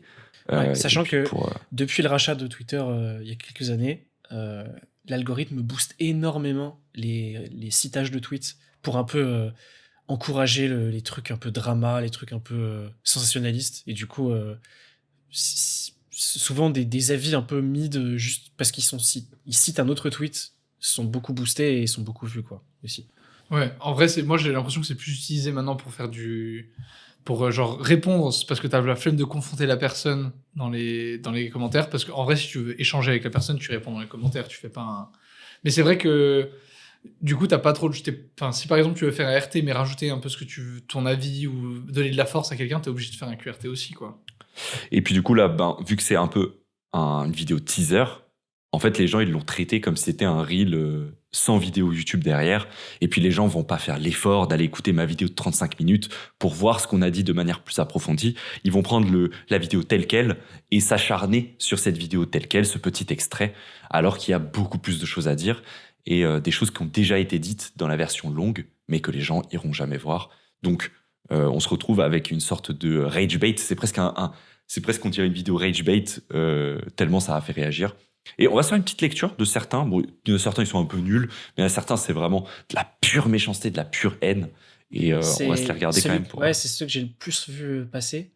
C'est les gens qui disent vu la gueule de leur taf, c'est limite mérité qu'ils se fassent voler. Bah non, genre... vraiment... Ça me fait mal au cœur. Franchement, en fait, c'est ça qui est horrible, c'est que genre vraiment, t'es en mode, mais on vit dans la même société que ces gens-là, quoi. C'est horrible. C'est horrible. Donc la tendance globale qui est revenue dans les cités, c'est que les artistes, parce que les gens, je pense, ont pris le terme artiste comme des artistes qui sont dans des galeries, un peu genre limite des Picasso, quoi. Sauf qu'en fait, quand je disais artiste, c'était pour englober le design graphique, l'illustration, etc. Des créas, quoi. Ouais. Et là, on a vraiment touché la cible des gens qui n'ont pas conscience qu'être artiste, c'est pas juste avoir une galerie et exposer des statues dans un endroit blanc. C'est aussi travailler pour des clients. Ça, en gros, on a touché une cible qui ne nous connaît pas du tout et qui ne juge que par le visuel de ce qu'ils ont vu dans le teaser. Et du coup, quand la tendance globale, c'est de se moquer des artistes en disant bah, « Regarde Théma en même temps ce qu'ils font ouais. ». T'as les artistes en question, tu vois. Genre, alors que ça n'a vraiment pas... Ça n'a rien à voir avec ce que tu montres dans la vidéo en plus, vraiment. Oui, en fait, ce qui est désolant, enfin, genre pour reprendre le tout premier, celui tout en haut, c'est vraiment, je pense, le pire parce que c'est vraiment, t'as l'impression il y a des gens, ils sont en mode, mais si tu veux si tu veux être créateur, si tu veux faire de la création, tu dois genre ouais, c'est soit être SDF, vivre dans la rue quoi. Genre, je suis en mode, mais les gars, fais-le toi, vas-y. En fait, en gros pour eux, c'est soit t'es Michel-Ange, soit tu vas te faire foutre. C'est genre, il n'y a pas de juste milieu, genre. C'est n'importe quoi. On va le revoir, ça d'ailleurs, ce truc que tu viens de dire là, Quentin, c'est qu'il y a plein de gens qui pensent que les artistes sont des bourgeois, et il y a plein de gens qui pensent que les artistes sont des pauvres. Et tout le monde se contredit dans les cités, on va le voir tout à l'heure en bas. Il y en a qui parlent justement de notre bourgeoisie. Apparemment, à leurs yeux, on est tous des bourgeois. Et à certains, à leurs yeux, on est vraiment juste des mecs qui font jamais de thunes. Donc c'est vraiment les deux extrêmes opposés, quoi. Et ça fait mal au cul. Hein. Et il y a d'autres, il y a des artistes qui justement... Et eux, ils sont arrivés après coup. En fait, la première vague de haine, c'était que des gens qui se foutaient de notre gueule et de la gueule des artistes. Et ensuite, il y a eu une deuxième vague, c'est les artistes. Et il y a ce tweet notamment de Banana qui dit « Les avis sont désastreux, ça me brise le cœur ». J'ai l'impression que les gens nous détestent encore plus le fait qu'on ose qu'on ose en vivre le terme artiste, notre existence même. En gros, il y a quand même un espèce de truc où il y a vraiment, je pense, une énorme partie des gens qui nous haïssent premier degré par notre métier, en fait. Parce que c'est un métier, entre guillemets, passion, un métier qui sert à rien, entre grandes guillemets, quand tu sais pas tout ce qu'il y a dedans. Et du coup, c'était une take intéressante, je trouve. En fait, je peux comprendre la remarque de dire que ce qu'on fait, c'est pas spécialement utile. Parce qu'en vrai, enfin, genre, effectivement, nous, quand on bosse pour Renault ou quand on fait des pubs, bah, effectivement, ça fait... l'humanité n'y gagne rien, tu vois. Mais, c'est quand même culotté, quoi. Ce qui m'a rendu fou, c'est genre l'énergie dépensée par les gens à débattre et à parler et à faire du bruit sur est-ce que les artistes doivent être volés ou pas et tout, alors que vraiment il y a des causes tellement plus importantes que s'insurger sur oh non, eux ils arrivent à vivre de leur passion, arrêtez, alors que vraiment juste parler d'autre chose, genre plus important peut-être, c'est fou. Ouais. Là, il y avait vraiment de la pure haine aux artistes qui ouin sur l'IA le plus talentueux. Et franchement, ça me fait de la peine en fait, en plus, c'est lui qui a pris le plus cher. Oh, de fou. Et j'étais en mode, mais... Il a rien fait. Mais oui, alors déjà, en plus, il est hyper adorable, genre vraiment... Oui, il est pas... c'est pas un gars qui fait des millions sur ses créas, c'est juste un gars qui en vit à peine, voilà. Ouais, c'est ça, et le mec tout en haut, dans les remarques, il y a un mec qui pensait que... le tout premier, le mec le seul avec qui on a un peu discuté avec Aurélien, le mec il pensait qu'on était à la ramasse, et après il a fait heureusement que ce que vous faites c'est alimentaire. Et j'étais en mode mais qu'est-ce que tu racontes, putain de merde. Et vraiment... je suis en mode, c'est pas parce que genre c'est pas de la créa, c'est pas parce que c'est de la créa pour nous, pour le kiff, mais que genre on n'y prend pas plaisir, tu vois, ou genre qu'on n'est pas fier de ce qu'on fait. Genre c'est vraiment terrifiant. Qui es-tu, grand seigneur, pour juger que un artiste a le droit d'être volé ou pas, parce que c'est bien ou pas, parce que ça te plaît ou pas? Ah, Pépé Foot, classique. T'es touché ou t'es pas touché, mais c'est pas ton rôle de dire que quelqu'un mérite d'être volé ou pas, tu vois, genre vraiment... C'est fou. Là, non mais attendez, ça n'a aucun sens. Il n'y a pas de propriété intellectuelle du style. Si demain j'ai envie de dessiner comme Picasso, j'ai le droit. Les graphistes sont des petits bourgeois poujadistes, je connais pas ce terme, à envoyer prioritairement en camp de travail. En fait, il commence par non mais attendez, la propriété intellectuelle et finit par camp de travail. c'est un peu. Après, je peux entendre le fait qu'il y a des gens qui disent. Genre nous, que les travaux de bureau, genre comme nous on fait, parce que techniquement, on n'est pas à l'usine, tu vois, que des gens qui pensent qu'on soit des privilégiés, mais genre tu vas pas souhaiter genre je veux dire, le camp de travail, c'est quand même lourd comme. Et alors, si on est privilégié, mais fais du design aussi, mon gars, fais du design et visant aussi. Personne ne t'interdit. Encore une fois, les logiciels sont gratuits, YouTube existe, c'est pas un travail fermé à une certaine caste, juste. avec un PC portable trouvé dans une poubelle et Blender et YouTube, tu peux déjà faire de l'argent avec des clients. Stop, dire que c'est un milieu fermé. Oui, c'est surtout n'importe que quoi. genre c'est vrai que il y a peut-être pas il y a peut-être de moins en moins de places en CDI et tout, mais genre en freelance tu peux très bien te faire une place. Oui, Faut juste vraiment. Par contre, ça demande beaucoup de travail. Et ça, c'est clair que effectivement les écoles et le cursus de formation de l'art et du design sont effectivement pas accessibles à tout le monde, mais c'est pas du tout nécessaire pour en vivre et pour, clairement, pour être la artiste preuve, ni hein. rien. Vraiment, l'argument privilégié, Mais il est débile. Bref. Tu parlais de Picasso, du style, etc. Comme quoi tu pouvais copier Picasso. Oui, tu peux copier Picasso, pas de souci. Personne va t'en empêcher. Mais le jour où tu fais de l'argent avec, bah non, t'as pas le droit. En gros, c'est le principe de la propriété intellectuelle. Et c'est la même chose pour l'IA. Si tu commences à, comme la fille qui s'était fait copier ces photos là, vraiment copier-coller, ou les illustrations, là c'est juste pour vendre des produits pour des marques, etc. Et c'est là que ça rentre dans quelque chose qu'on n'a pas le droit. Tu peux utiliser l'IA pour faire dans le style de Picasso ton portrait, on s'en fout, c'est pour toi. Mais quand tu commences à le faire pour une marque qui vend des produits et qui tu fais de l'argent avec, c'est là où ça commence à poser problème, tu vois. Copier le style n'est pas un problème, mais copier le style, c'est pas un problème quand tu t'es arrangé avec la personne potentiellement, parce que, genre moi par exemple, quand j'ai copié le style de Blanzin pour Bastille, j'ai pas, j'ai demandé à Romain avant, on en a discuté, etc. Genre je suis pas arrivé, je l'ai pas pondu le truc, et aussi, j'en ai pas posté 14 par jour avec son style, fait en 1 minute, j'ai quand même taffé pendant 8 mois avant de le faire, tu vois. Genre, il y a aussi un truc de, quand t'as quelqu'un qui dit oui, je vais pouvoir copier Picasso, vas-y, fais-le avec un pinceau et une toile, bonne chance. Tu vois, genre, il y a aussi un truc de, si tu le fais juste avec une IA et tout, t'as pas la labeur que t'as derrière le travail, quoi. Donc, et tu comprends pas le sens qu'il y a derrière.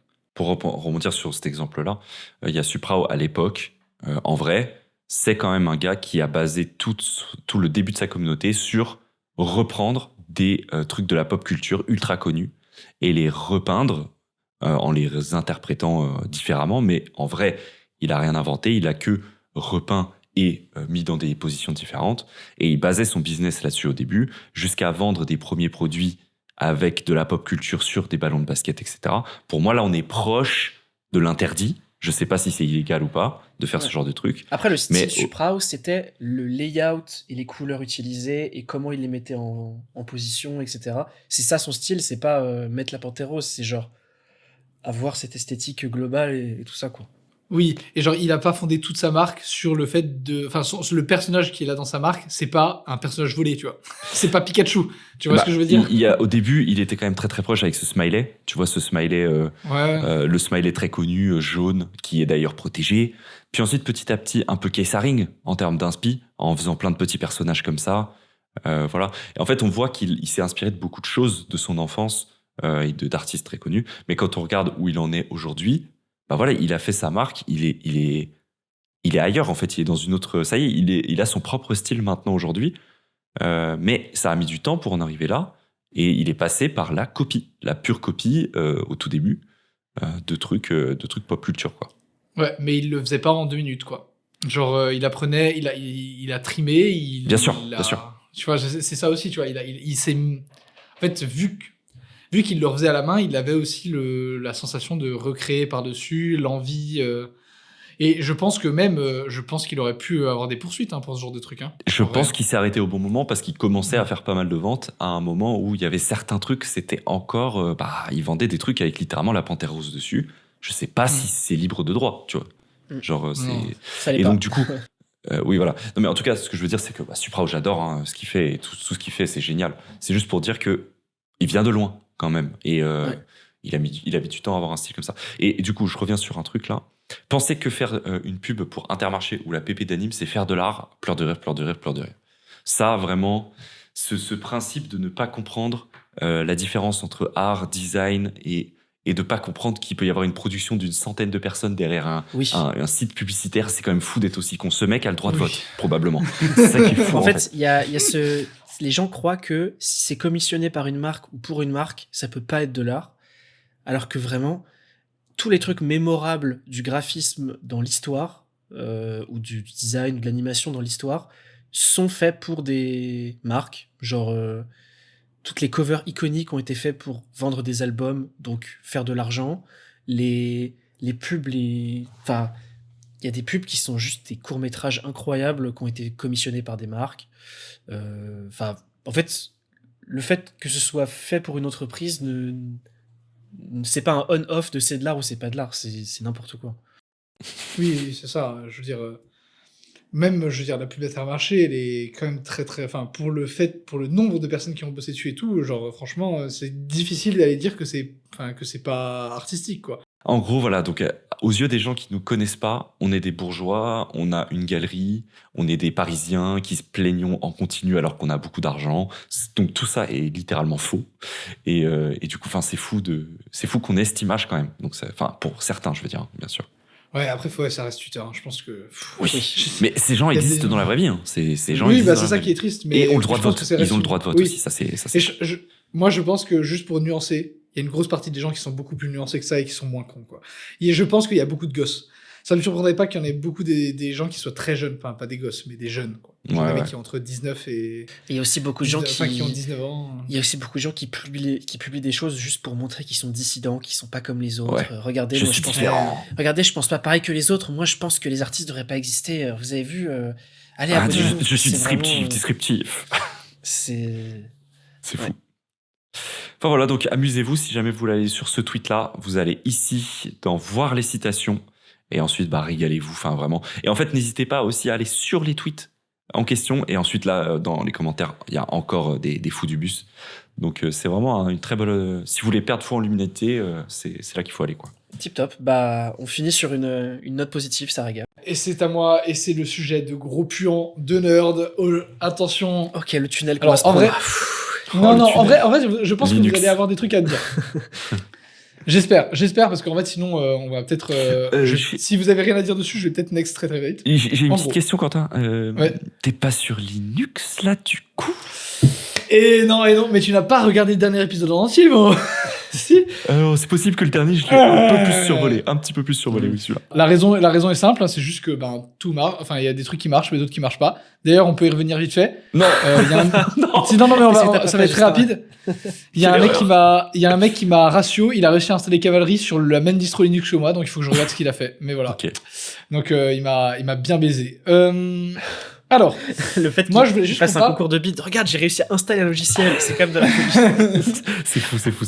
Mais on va les laisser dans leur monde. Il y a pas de souci. Allez go. Alors, mais alors, je vais vous mettre le contexte. On va pas lire, ok? En gros, il y a un mec qui, alors c'est donc, là pour ceux qui n'ont pas la visuelle, il y a juste un pavé GitHub.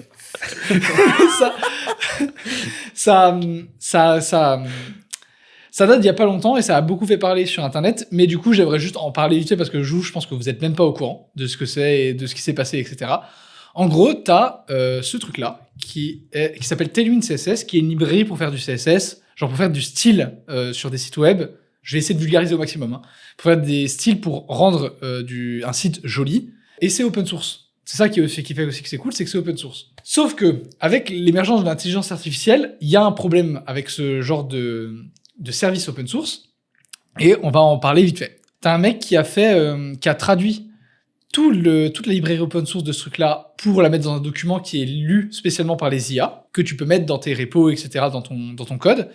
Et le créateur de Tailwind, il a dit non, on mettra pas ça en prod sur notre site. Et en fait, on mettra pas ça en prod sur notre librairie. Et pourquoi il a fait ça? Il a dit qu'il a perdu, en fait, depuis que l'IA a émergé, il a perdu il a dû virer 75% de ses employés. En fait, il explique à travers son post, il dit voilà, je vais pas le faire parce que j'ai dû virer des potes, j'ai dû virer des gens de mes équipes et ça fait mal au cœur, et que tout ça est dû au fait que, en fait, quand tu demandes, tu vas sur ton IA, tu dis trouve-moi une librairie CSS, il va forcément te recommander ça parce que c'est le plus recommandé, enfin, pas forcément te recommander Tailwind parce que c'est le plus courant et c'est le plus utilisé et c'est le mieux foutu. Et tu vas pas aller sur le site et voir les versions plus ce que tu pourrais potentiellement payer, les petits extras qui font que la boîte permettait arriver à tenir à flux, quoi. Les gens qui allaient vers la page sponsor, qui pouvaient potentiellement donner de l'argent au produit, il expliquait du coup il allait pas donner un coup de boost à l'IA qui est en train de bousiller son business. Et suite à ça, il y a quand même pas mal d'autres gens. T'as ce mec-là qui, par exemple, était un gros contributeur open source qui a dit, à partir de maintenant, je fais plus d'open source parce que c'est en train de, parce que du coup, comme on l'a vu avec Tailwind, tu peux plus faire de l'open source et pouvoir continuer à gagner ta vie. Donc, tout ce que je vais faire à partir de maintenant, ça sera payant. Et du coup, je pense que, et j'espère que ça va pas être le cas, on va aller dans moins en moins vers des produits open source. Il va y avoir de plus en plus de trucs qui vont être payants. Et on va peut-être voir l'open source. Enfin, il y a des gens qui disent que l'open source va disparaître. J'espère pas. En tout cas, j'y crois moyen. Et je sais pas si ça a impacté Blender aussi, par exemple. Tu vois, par exemple, Aurélien. Mais je vois pas le rapport avec pourquoi c'est la faute de l'IA, du coup. Je comprends pas. En gros, je vais te faire un exemple tout con. Quand tu vas sur... ça prend un tunnel pareil et dire, mais du coup, c'est quoi le rapport avec le design non, mais par rapport à l'IA, parce que, en fait, que ça n'amène plus de gens sur le truc payant de ton site, je vois pas pourquoi, parce que si tu utilises Tailwind au quotidien, tu vas sur le site Tailwind et tu regardes ce que Tailwind fait. En fait, un abruti pour pas vraiment, librairie, parce qu'en fait, aller sur le site pour se renseigner de ce que c'est, tu vois. Parce que t'as pas besoin. En fait, avec l'IA, la documentation, tu peux dire à l'IA, OK, j'ai besoin d'arrondir mes angles, il va te donner le truc pour le faire. Tu vas lui dire, OK, j'ai besoin de librairie CSS dans mon projet. Ouais, il va te donner Tailwind et il va te l'installer même. Mais ça, c'est des gens qui, si ces gens en sont à ce point-là de s'en foutre de ce qu'ils mettent dans leur code, c'est pas la démographie qui allait payer un truc supplémentaire, non? Alors, tu t'en rends pas compte, mais genre vraiment, on est arrivé à un stade où c'est 80% des gens qui dev utilisent de l'IA au quotidien. Franchement, ça peut être désolant ou pas, c'est devenu une norme, quoi. Genre, maintenant, quand tu dev, t'as forcément ton abonnement sur un truc d'IA sur le côté qui t'aide à coder et tout. Genre, que tu sois une grosse agence ou que tu sois tout seul, tu passes maintenant, tout le monde l'utilise. Et c'est un peu triste. En fait, il y a beaucoup de gens qui en parlent comme étant assez désastreux au niveau de ce que ça va avoir comme impact au niveau des performances, etc. Parce que tu sais pas ce que tu mets dans ton code, potentiellement, ou alors tu vas avoir des bugs, des failles de sécurité qui vont être genre obvious et hyper récurrentes. Mais non, les gens, on n'a rien à foutre, hein. Franchement, en fait, mais du coup, c'est simple quand tu fais un site web. Je vois pas en quoi ça remet en cause le modèle de l'open source, du coup. En fait, je pense que les gens ont beaucoup des projets open source, genre comme Tailwind, je vais t'en montrer un autre, genre Framer. Et toi, juste un temps pour Motion. Allez, on va très vite texte sur les projets, je suis désolé. Par exemple, en fait, ils ont presque tous les trucs open source ont une version payante, enfin en tout cas dans le code, ont une version payante avec des trucs qui sont simplifiés ou des utilisations avancées. En fait, ça leur permet de maintenir la librairie à flot, enfin de continuer à maintenir la librairie tout en assurant une rémunération. C'était un peu le modèle qu'il y avait jusqu'à maintenant, des modèles comme Blender qui sont vraiment genre entièrement open source, avec très peu d'ajouts sur Blender, si tu payes et que tu donnes de l'argent à la fondation Blender, t'as aucun bonus, tu vois. Ça devient de plus en plus rare. Maintenant, les trucs un peu open source, c'est plus en mode, t'as le droit à tout le contenu gratos en open source, mais t'as des simplifications, des petits avantages à payer, tu vois, qui sont souvent quand même assez intéressants pour que tu payes. Et du coup, c'est tout cet argent-là qu'en fait les gens sont en train de perdre parce que forcément, ils vont plus du tout aller chercher les ajouts en plus, quoi, parce qu'ils en ont plus besoin. Parce qu'en vrai, je trouve que le terme open source, il est quand même utilisé de manière un petit peu à tout va parce que genre, ok, c'est open source, ok, du coup, ils te donnent tout gratuit, comme tu dis, pour ensuite dev, etc. Mais ils te vendent des extras, comme tu dis, qui sont des simplificateurs de vie, mais qui sont pas obligatoires, si je comprends bien. Mais du coup, quelle est la différence avec on va reprendre l'exemple de Linktree, qui te donne en gros Linktree gratuit. Tu peux faire quasiment tout, mais si tu veux des petits extras, tu payes. C'est quoi la diff? C'est la même chose, sauf qu'en fait, regarde, la seule différence, c'est que là, t'as accès à tout le code, et si t'es pas content de ce qu'ils font, tu peux créer un fork à toi, et tu peux le vendre, ou tu peux le mettre en open source, etc. Ah oui, le côté open source, ça donne des droits, ouais. Comment ils arrivent à vendre, des simplifications de code, entre guillemets, si c'est open source? Tout le monde y a accès si c'est open source? Non, parce que les simplifications, elles sont dans des trucs privés. Ou alors elles sont genre, c'est des repos qui sont privés, etc., où il faut une clé d'authentification, certaines. Donc en fait, là-dedans, t'as tout ce dont t'as besoin. Mais si tu veux avoir des trucs en plus, c'est un autre paquet qui te permet d'avoir accès à des trucs tierces. Et c'est ça qui leur permettait de vivre et de se prétendre open source parce qu'ils vendaient quand même des petits extras à certaines personnes, certains tryhards. Sauf que maintenant, on peut plus à cause de l'IA qui fait littéralement tout, en gros. Exactement. Et t'as aussi un truc, hein, genre. J'ai résumé ce sujet en 3 phrases. Exactement, putain. Mais oui, mais bon, si j'avais pas le storytelling derrière, ça marcherait pas. Mais genre, aussi, il y a aussi un. Oh, t'es méchant. Il y a aussi tout un truc, c'est que. Enfin, quand je dis que l'open source, ça prend du temps, ça, c'est tous les bugs que t'as, mais genre, c'est des trucs qui datent d'il y a 1 an, peut-être, tu vois. Et genre, franchement. Quand je dis que c'est un taf un plein temps, moi je dis que les gens qui font de l'open source, c'est des gens privilégiés, c'est des bourgeois, et que c'est pas grave s'il y a leur travail. Et alors, quand tu disais avant, les gens n'ont rien à foutre de savoir ce qu'ils codent, ce qu'ils mettent dans leur code, etc. Juste, je l'avais mis de côté parce que j'ai trouvé ça drôle, mais du coup, je vais juste vous partager. Maintenant, si tu vas sur 80% des projets GitHub, enfin 80% non, une grosse partie des projets GitHub, sur 9 sur 10 projets, tu vas dans la partie API et tu peux récupérer des clés API gratos. Donc en gros, genre là, imaginons tu as besoin d'une clé pour envoyer des requêtes à ChatGPT ou ce que tu veux. Tu vas sur des projets GitHub, tu te balades, potentiellement tu as une clé en libre accès qui te permet de faire des calls API gratos. Gratos. Voilà, donc en fait l'IA, elle crée aussi ce genre de truc, c'est que tu as des failles de sécurité de plus en plus obvious et vraiment dangereuses qui vont arriver, quoi. C'est au tour d'Aurélien, j'ai l'impression de nous placer un petit banger. Allez. Un truc un peu plus intéressant, s'il te plaît. Donc, mon dernier sujet m'est venu en regardant la dernière vidéo que HAL236 a sortie. HAL236, justement, en ce moment, qui fait une collab avec Arte. C'est ultra intéressant. Il parle de plein de sujets du design, de l'art en général, etc. Surtout de l'art en général, en fait. C'est hyper bien vulgarisé, c'est hyper poétique, mais en même temps, c'est un peu deep et tout. C'est très, très bien produit, en plus. Parce que vraiment, genre, tout est illustré avec de la 3D qui est plutôt bien faite. C'est hyper original, etc. Enfin, vraiment, allez regarder la série. T'as le budget des épisodes, c'est fou. C'est assez fou, hein, c'est assez fou. Gratuit sur YouTube, en plus. Comment ils font de l'argent, je ne sais pas. Je comprends pas.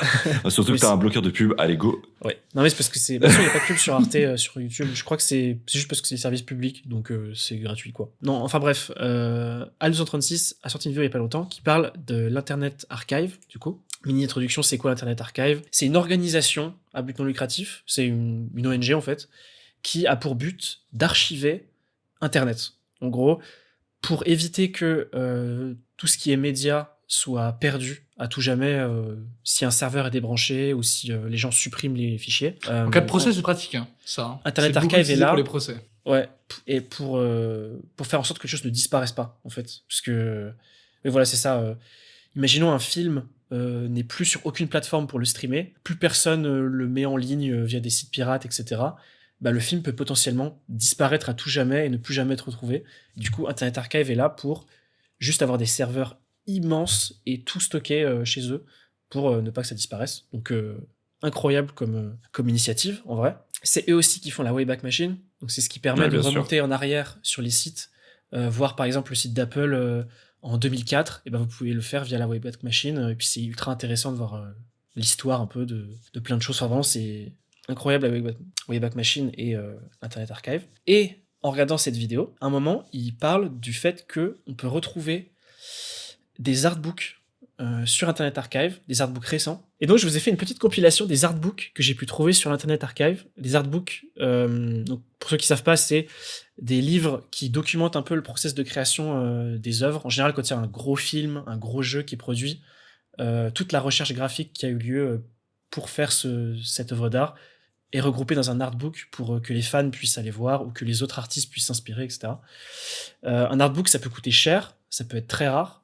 Exemple, il y a un jeu que j'adore qui s'appelle Control. J'aimerais trop avoir l'artbook, mais l'artbook a été produit en peu d'exemplaires. Donc aujourd'hui, si tu veux l'avoir, c'est plusieurs centaines d'euros. Et donc le fait qu'une plateforme comme Internet Archive puisse le mettre en ligne gratuitement à tout le monde, ça rend accessible un livre qu'autrement j'aurais jamais pu avoir. Sachant que les artbooks en général, c'est une édition.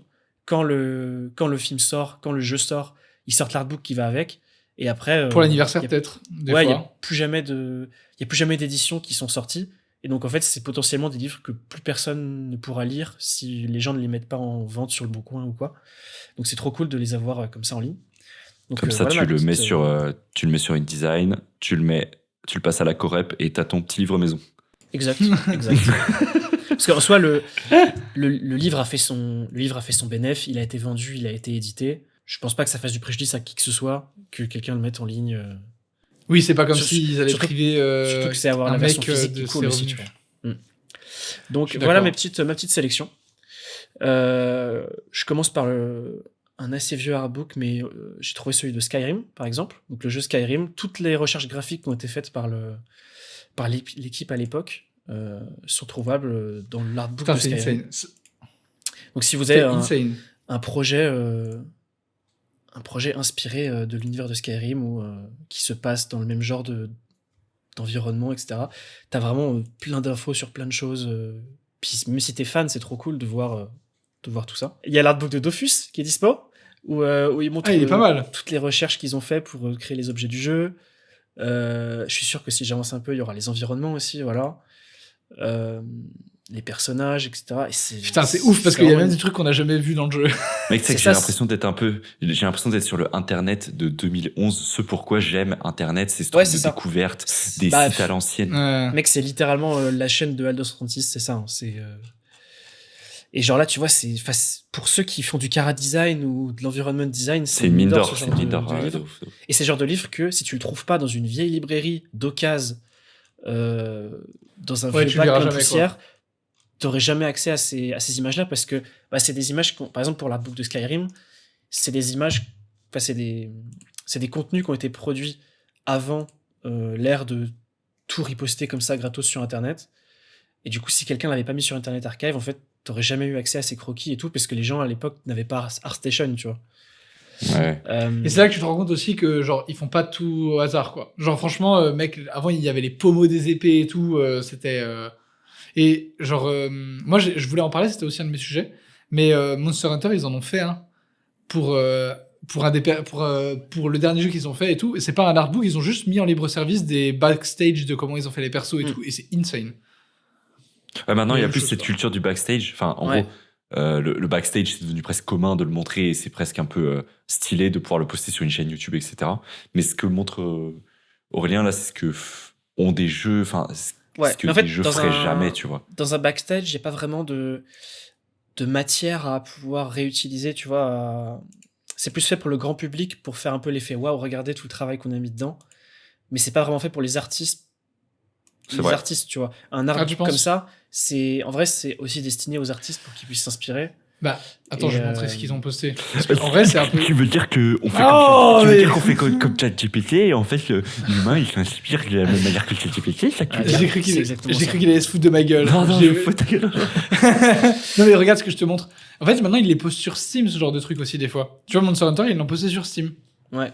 Le truc. Ok, d'accord, ouais. Genre en entier et tout, genre t'as toutes les explications de pourquoi c'est cool. genre t'as pourquoi le monstre il a tel truc à tel endroit et tout, t'as des splash art. Ça c'est souvent ce que tu vois sur ArtStation, tu vois, les artistes ils postent ça. Mais sur ArtStation ça mais du coup pour les jeux un peu plus anciens comme Skyrim par exemple, en fait t'avais pas ce genre de breakdown disponible comme ça gratos. Et aussi pareil sur les prods comme tu vois là je montre un artbook du film Luca de Pixar.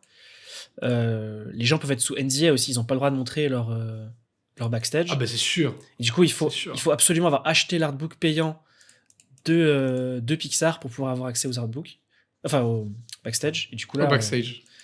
Donc ouais, t'as plein de behind the scenes ultra intéressants, etc. Trop stylé.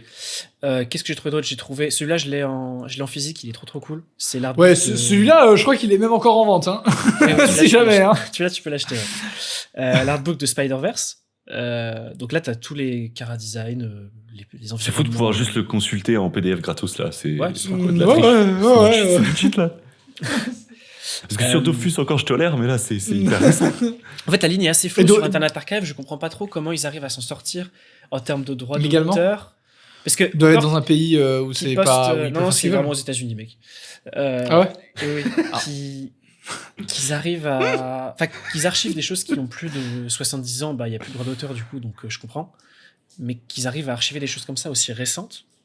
Je pense que les mecs ils vérifient même pas. Je pense que c'est peut-être même pas assez connu pour que les gens vérifient. Hein. Ah, quand même. Hein. Parce que là, sur Internet Archive, vraiment, mec, tu vas dans. Récemment, je suis tombé sur un gars, il s'est fait un compte Internet Archive et il met toutes les archives de tous les jeux Need for Speed qui sont sortis. Donc des jeux qui ont les plus récents, ils ont moins de moins de 7-8 ans, et il les met quand même sur Internet Archive, donc je sais pas à quel point où est la limite entre l'archivage et le piratage, c'est un peu flou. Tu vois. Ouais, c'est chelou. Mais en fait, on dirait que c'est une sorte de... Je le vois presque comme une sorte de Arena ou Pinterest, un peu de digger. Je sais pas comment dire. Ah bah ça, oui. Bah, mais c'est par contre, trop je pense que t'as pas d'algorithme, quoi. Ouais, c'est ça, il y a pas d'algorithme. Si tu veux chercher un truc, tu dois chercher. Artbook Mais j'ai l'impression que tu peux quand même vachement genre jongler. Tu vas taper Need for Speed, mais de ce que j'ai vu là à l'écran, quand tu scrolles un peu, tu peux peut-être tomber sur un autre sujet, etc. Et... C'est ça. Moi, c'est le genre de truc que j'adore. Hein. Franchement, je pourrais passer des heures là-dessus. Ils sont lourds, putain de merde. J'ai trouvé pour toi la bandeur de Japon. J'ai trouvé l'artbook d'Evangelion, tu vois, par exemple. Là, je suis tout dur, là. Il y en a des pelletés des artbooks d'Evangelion sur Internet Archive. Un autre, par exemple. Oui, parce qu'il y en a surtout une pelletée dans la vraie vie aussi, mais ouais, je suis d'accord, ils sont beaux. J'en avais déjà vu un, mais... Celui aussi, je l'ai en physique, il est très récent, je sais pas pourquoi il est là. Mais l'artbook du dernier film Tortue Ninja, qui est... c'est trop cool, j'arrive vraiment dans les détails de comment ils ont fait chaque objet de chaque pièce, etc. C'est fou. C'est hyper intéressant. On dirait un truc qui a été gatekeep, enfin, on dirait un truc de gatekeeper, mais qui est juste mis gratos. Ouais, gratos. Hop, donc ça c'est ce que j'ai déjà mis. Du coup, vous avez aussi accès à des films sur Internet. Allez, alors celui que je vais montrer, il y a aucun problème parce qu'il date de 73, donc le film il a. Oui. Bah, il a 80 ans quoi. Attends. Et mais t'en as d'autres en tête que tu vas pas montrer, c'est ça? Il y a marqué Fair Use Notice quand même en dessous, hein, donc ça veut dire que il est beau. Et du coup, ça c'est un des premiers films d'animation mais je connais, bien sûr. Qui s'appelle La Planète Fantastique, qui est fait par un Français, qui est assez intéressant. Se taper les 1h15 comme ça, d'un coup, faut être motivé parce que c'est pas le rythme des films d'aujourd'hui, c'est beaucoup plus lent, etc. Mais en tout cas, voilà, il y a plein d'autres choses autres que des artbooks encore. Il y a des vieux albums de musique, il y a des vieux logiciels aussi. Tu vois, en mode si tu vas chercher un Photoshop 1, tu vois. Ouais, exact, tu trouves. Ouais, c'est exactement l'exemple que j'avais donné. Des vieux émulateurs, des vieux trucs de vieilles consoles. Linux. Ah mec, je suis ultra nostalgique. Les icônes que je vois, c'est ouf. Mais celui que je voulais montrer à la fin, c'était qu'il y avait aussi des livres de design en mode. Là, c'était un livre sur la typo et sur les layouts, etc. Et il était aussi disponible sur Internet Archive. Donc ça, du coup, des fois, ça part, ça revient. Donc si vous voyez un truc qui est vraiment très très très important pour vous et qui vous intéresse de fou, téléchargez-le plutôt que d'attendre que quelqu'un ton piraté. Ok, bah très stylé cette petite découverte, j'aime bien. De mon côté, la team, je vais aller sur ma réconciliation avec le monde des Hard Toys. Ouais. En vrai, j'ai la vision. Alors pour moi déjà, les Hard Toys, ça m'inspire, quand j'entends ce terme, ça m'inspire Hypebeast, ça m'inspire Bape, Supreme, ce genre de truc. Cause, et ça m'inspire aussi... Ce genre de truc. Cause. Ouais, Cause, exactement. Et ça m'inspire aussi les goûts de merde qu'il faut avoir. Genre, pour avoir un stage en polygone. Ouais, voilà. ouais, mais alors je vais faire une confession. Il y a une personne que je connais qui est proche de mes parents qui a ça. Et genre qu'il y en a un gros. Hein. Et voilà, exactement. Et donc, ce que j'allais dire, c'est le genre d'art que tu vas retrouver dans des halls d'entrée à côté d'une moto, au milieu d'un salon de gens riches qui savent pas où mettre leur thune, ils achètent des trucs comme ça, des nouveau singes riche. polygonaux. Ça fait nouveau riche. Donc, quand je vois ça, moi, perso, envie de crever. Ça, c'est une autre vision d'horreur, à mes yeux. Voilà ce qu'on voit là. Mon dentiste, il a ça. Mec, l'orthodontiste chez lequel je suis allé, il avait ça chez lui. Et dans son cabinet de dentiste, j'étais en mode, mais tu te fous de ma gueule, genre. Le dentiste, il a trop d'argent parce que. Oui, quand j'ai vu combien il facturait sa séance, j'ai vite compris. Et donc, voilà, il y a tout ce truc des beer bricks. Donc ça, c'est vraiment un truc dans la commune Hypebeast. Et encore une fois, pas de hate envers le mec qui a créé ça et qui a eu l'idée, parce que voilà, cool. Mais en fait, c'est juste la commu que ça a créé et comment les gens l'ont utilisé et positionné dans leur maison. C'est la NFTisation qui devient nulle en fait. Oui, c'est pareil, le fait que ça soit le mec qui fait les singes polygones en soi, devenu la chier. Le mec qui fait les singes polygones, j'ai rien contre lui. J'ai plus quelque chose contre les gens qui les achètent en 8 mètres par 8 pour mettre dans un salon blanc. C'est surtout le fait qu'ils en fait, ce qui fait que c'est devenu ridicule, c'est qu'en fait, t'en as tellement, et il y en a tellement des différents, qu'en fait, ça se voit que le mec, il fait plus ça pour le kiff, il fait ça pour la thune, tu vois. Genre, c'est ça qui rend le truc ridicule. Et du coup, t'as des artistes comme Cause qui sont un petit peu plus dans l'air du Cause, temps, c'est on va insane, dire. Ouais, c'est cool, Graphiquement, c'est trop classe. Hein. Et Franchement, je trouve ça c'est très classe beau. de ouf. Ça, il a fait des collabs avec Uniqlo, ce qui prouve que c'est devenu très mainstream de qui fait Cause, etc. Mais ça reste quand même assez particulier. Ça parle pas à tout le monde quand même quand on voit ce genre de statut, etc. Mais je trouve que ça commençait déjà à me réconcilier avec le fait que ça peut avoir un design sympa et être placé dans des, je sais pas moi, dans des lieux un peu différents et être sympathique. Et donc, ce qui m'a réconcilié petit à petit avec le fait que les Art Toys, en vrai, il y a un potentiel. J'en avais déjà parlé, mais par exemple, Pop Le mec Terror, dans ta vidéo ? Ah ouais, ok. c'est complètement inspiré de... En vrai, c'est complètement inspiré de Cause et de Beerbrix, en vrai, quand on regarde les trucs comme ça. Enfin, franchement, c'est juste un remodèle d'un autre... Ouais, c'est la même chose, mais c'est un autre modèle, quoi. C'est ça. C'est un autre personnage. Ce qui rend ça intéressant, c'est que c'est un projet père et fils. Et du coup, ça, c'était la première étape vers le fait que je me dise « Ah, c'est quand même un peu cool. J'en ai 2 chez moi, il m'en a envoyé. Ça fait des... Trop gentil. C'est comme ça, c'est en petit. Voilà, ça se pose bien sur une étagère, etc. C'est souvent quand même placé dans des environnements d'art que personnellement je déteste, ce genre de trucs de pop culture et tout. Je sais pas trop comment ça s'appelle, mais perso, voilà. Moi, j'appelle ça de l'art nouveau riche. C'est du pop art. C'est ce qu'il y a. Ouais, c'est pop art. Ouais. Il se place quand même dans cette même niche qui, moi, personnellement, j'aime pas du tout, mais je peux comprendre. Et du coup, ensuite, récemment, il y avait ce que fait Roman Jubert, qui est en vrai motion designer de base. Je pensais que t'allais parler de ça. Ouais, et du coup. Très stylé ce qu'elle fait. Mais... En fait, elle, ce qui est intéressant, déjà, ce qui est fou, si je me trompe pas, c'est qu'elle a monté son compte en full organique. Donc, que avec aucun paiement d'ads ou quoi que ce soit. Enfin, peut-être, j'en sais rien. Peut-être que celle-ci, elle est ads, j'en sais rien. Mais en gros, ce qui est intéressant, c'est qu'elle a utilisé tous ses skills en sa possession. La 2D, la 3D, elle a appris la modélisation pour, en gros, donner vie à des figurines. Alors, le souci, c'est qu'elle a toujours pas trouvé de fournisseur avec qui le faire. Ah, putain! Je pensais qu'elle les imprimait elle-même en résine. Non, justement, en fait, tout ce que tu vois sur son compte là, c'est que de la 3D en fait. Il y a jamais eu de vraies figurines, c'est que de la 3D du coup. Oh putain. Parce que je dirais qu'elle était forte en 3D, mais. Et elle utilise ses skills de 2D pour faire de la promo comme ça. Enfin, c'est quand même fou d'avoir toutes ces cordes à son arc pour faire vivre son projet. Et je trouve ça fou parce qu'elle est illustratrice, motion designer 2D, elle a appris la 3D pour faire ça. Elle a monté un compte Instagram en organique, si j'en crois mes yeux, qui fonctionne hyper bien, qui a créé une petite hype sur un truc qui n'existe pas vraiment encore, tu vois. Donc le jour où ce sera vraiment en vente, c'est potentiellement un gros classique, tu vois. C'est trop cool. En vrai, c'est un peu une version un peu, j'ai pas envie de dire plus avancée, mais c'est une autre branche des prints, par exemple, tu vois. Un illustrateur, pour gagner sa vie, peut faire une série de prints, et ben là, tu fais une série de jouets avec tes illustrations, c'est trop cool en vrai. Ça demande un autre set de skills. Ça peut être en complément d'illustration, mais comme ODSK, ODSK il fait ça. Hein. Ouais, c'est vrai.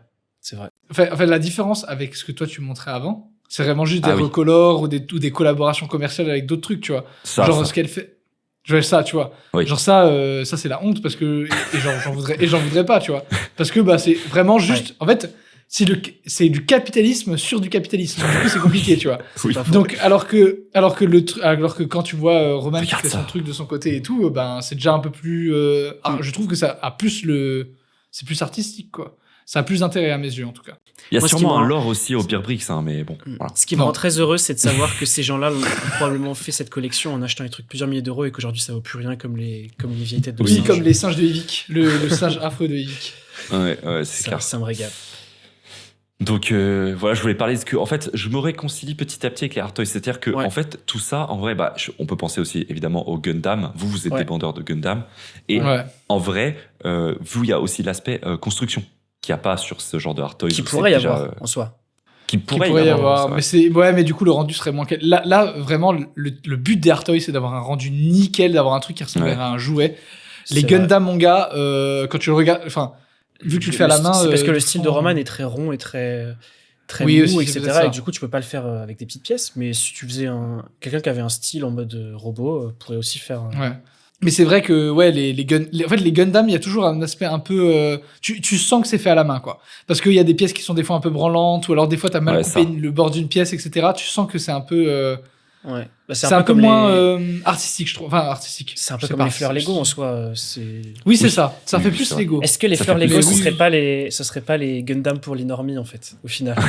Putain, un peu votre rapport au Art Toys. Est-ce que vous trouvez ça cringe? Est-ce que vous trouvez que... En vrai, moi je trouve ça trop cool parce que c'est un peu une extension de tu veux décorer ton appart, tu mets des prints au mur et tu peux aussi mettre sur des petites étagères une figurine. En vrai, c'est assez stylé. Ça s'adresse pas à tout le monde parce que forcément un Art Toys c'est très cher en vrai. Normal, puisque le process de création prend beaucoup plus de travail et de matériaux que juste une impression, un print. Mais c'est trop cool en vrai, c'est un beau cadeau à faire. Ça fait vivre des artistes. Trop cool en vrai. Ouais. Bien d'accord. Qu'est-ce qu'il pourrait y avoir d'autre en vrai pour un artiste illustrateur autre que print et Art Toys? Ouais, je réfléchis. À part faire des commissions, non. Ou alors si, faire des murs, tu vois. Mais ça se fait plus beaucoup, ça. Et genre, il y a Payem, oui, ça s'appelle pas Easy Payem. Payem, lui, il faisait ça, il faisait des murs dans des boîtes ou des trucs comme ça, tu vois. Ça peut être aussi une alternative. Mais bon, après, c'est clair que tu peux faire des toiles, tu sais, être plasticien et faire des mais non, je parle de produits en mode merch, tu vois. Des collabs avec des objets tech qui existent déjà, mais avec tout le monde. Oui, voilà, c'est ça. Après, t'es très limité, mais... Enfin, très limité. Je pense que c'est juste qu'on n'a pas la vision, mais... De toute façon, le métier d'illustrateur, si t'es pas dans l'élite et que t'es pas dans les trucs... je sais plus comment ça s'appelle, l'agence là, qui représente tous les artistes illustrateurs. En fait, Créasenso, c'est une espèce d'énorme agence qui représente des talents. Putain, et qui protège tes droits, c'est ça? Non, pas du tout. Plus ils mettent en... Eux, ils ont la puissance, entre guillemets, de mettre en relation avec des Samsung, par exemple, des illustrateurs pour qu'ils aient des projets. En gros, par exemple, c'est la Maison Tangible. Je pense que, grâce à Créasenso, il a eu accès à OKD pour faire une collab. Et en gros, ils prennent évidemment un pourcentage. C'est comme un agent. Sauf que c'est une agence.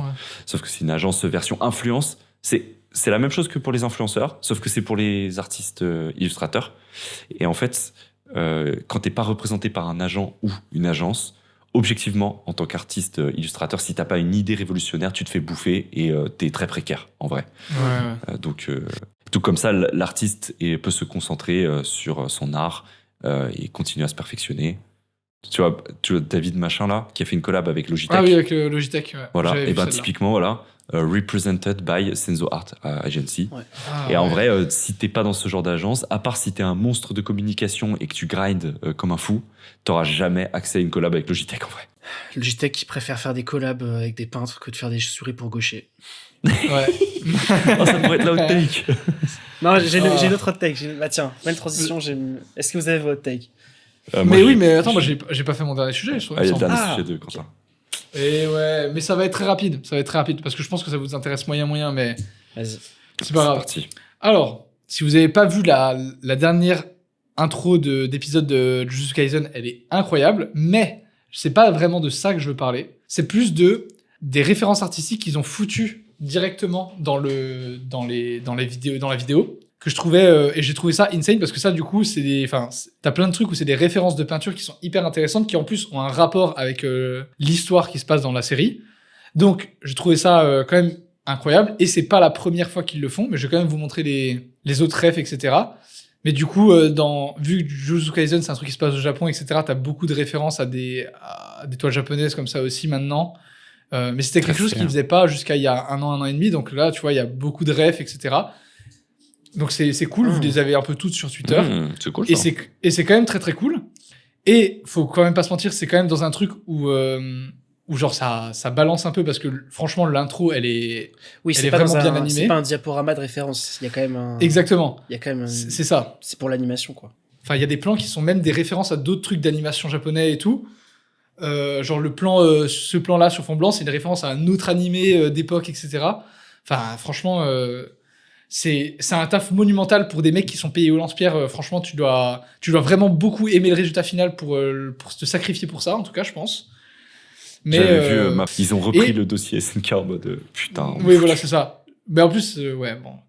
Et du coup, alors, je sais pas si je l'avais mis tel quel, mais pour le truc de Chainsaw Man, parce que du coup, c'est le même studio qui a fait le truc. Pour le truc de Chainsaw Man, c'était encore différent, parce que là, au moins, pour Jujutsu Kaisen, ils avaient repris de la peinture. Chainsaw Man, c'est cool parce que chaque outro est faite par un artiste différent, dans la première saison en tout cas, et c'est trop stylé. C'est trop stylé. Il semble, je crois que le mec qui a créé Chainsaw Man, le mangaka derrière, et le mec qui a écrit l'histoire, c'est un fan de film. Et en fait, dans l'introduction de l'animé de Chainsaw Man, ils ont mis plein de références à des films américains. Et du coup, t'as des trucs qui sont assez stylés. Alors ça, je pense que c'est peut-être un peu extra. Ils vont la chercher loin. Ouais, là, ils sont peut-être allés chercher loin, mais ça, par exemple, c'est sûr et certain que c'est une ref, ça aussi. Ouais. Genre, en fait, il y a beaucoup de trucs où tu sens littéralement qu'ils avaient le plan vidéo juste à côté et qu'ils ont vraiment juste fait un copier-coller, quoi. Donc, bon, après, là, c'est une référence. Est-ce que tu veux dire que le travail des artistes, c'est pas comme ChatGPT, c'est-à-dire qu'il va chercher des références et puis il va juste faire pareil? Et du coup, franchement, et c'est pas la première fois que du coup ils font des références à des trucs qui existent. Et du coup, je trouve ça, enfin des trucs qui existent, à des trucs contemporains, un peu plus connus et tout. Et je trouvais ça insane. Je suis content que ça devienne de plus en plus artistique et qu'on sort un peu de ce truc-là de One Piece, quoi. Parce qu'il y a un moment où c'était vraiment que des trucs dans ce style-là, quoi. En tout cas, on a eu un très beau starter pack, Quentin. Aujourd'hui, on a commencé par du hate. Source, Après, on a un GitHub. On a eu un GitHub avec des pavés, du code, et on a terminé sur du Japon. C'est ça qui me rend heureux. C'est ça qui me rend heureux dans la vie. Maintenant, on passe au take de chacun. Qui veut commencer? Je pense qu'on finit par Justin, si ça te va. Alors, j'ai pas de take, les gars. J'ai oublié ça. T'as pas de take? Putain, c'est pas grave, c'est pas grave. J'ai oublié, voilà. Si t'en as une qui vient avant que Aurélien ait fini le montage, tu lui envoies en audio, en vocal. Ah ouais, au pire, on peut faire ça. Ouais, on peut faire ça. Ouais, vas-y. Vas-y, je commence. Alors, ma take. Les studios qui taguent pas les designers, Gougou Gaga. Voilà. Gougou Gaga, les gros bébés. Vous avez peur que vos employés vous volent vos tafs, mais Gougou Gaga. Juste taguer les gens avec qui vous bossez par pitié. Je vois ça souvent sur LinkedIn ou sur Insta. Je citerai pas de nom, mais les studios vraiment qui taguent pas les gens qui travaillent chez eux. Waouh, grandissez quoi. Voilà. C'est presque stylé. Ouais. Enfin, on débat pas, je sais, mais c'est presque stylé de dire que j'ai taffé avec. Ils sont trop cons de pas avoir cet aspect-là. Oui, ah oui, surtout. Exactement. Parce qu'en fait, c'est pas un freelance qui va leur voler leur taf. Quand t'es une agence, tu fais des projets qui sont bien plus business. Oui, trop con. Si t'as peur que tes employés volent ton taf, c'est que ton agence vaut pas grand-chose, quoi. C'est ça le truc, tu vois. Ouais, de ouf. Ouais.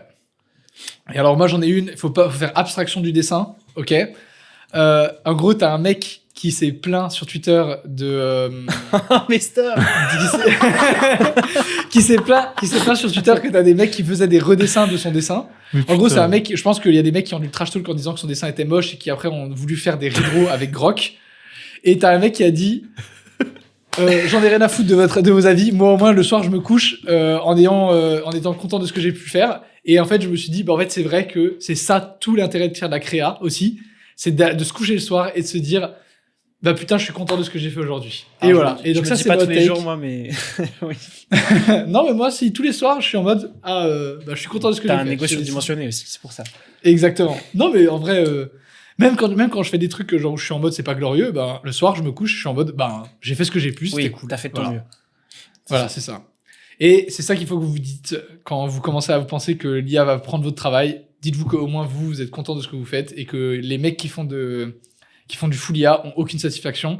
Et j'ai eu le message d'un dev il y a pas longtemps qui a dit la même chose pour le code. Qui a dit, genre, quand tu fais un truc en full vibe code sans toucher au code, t'as aucune satisfaction de l'avoir fait. Donc, preuve que c'est pas unique à l'art. Voilà. Magnifique take. Je vous enverrai si j'ai une autre take, moi, qui me vient en vocal à la fin. Ça peut être rigolo. Que vraiment tu cut, on n'a aucun argument dessus. Allez. Par pitié, bye bye. Par pitié, on dit au revoir pour une fois. Au revoir. Bisous la team. Bisous. Super. Allez, salut.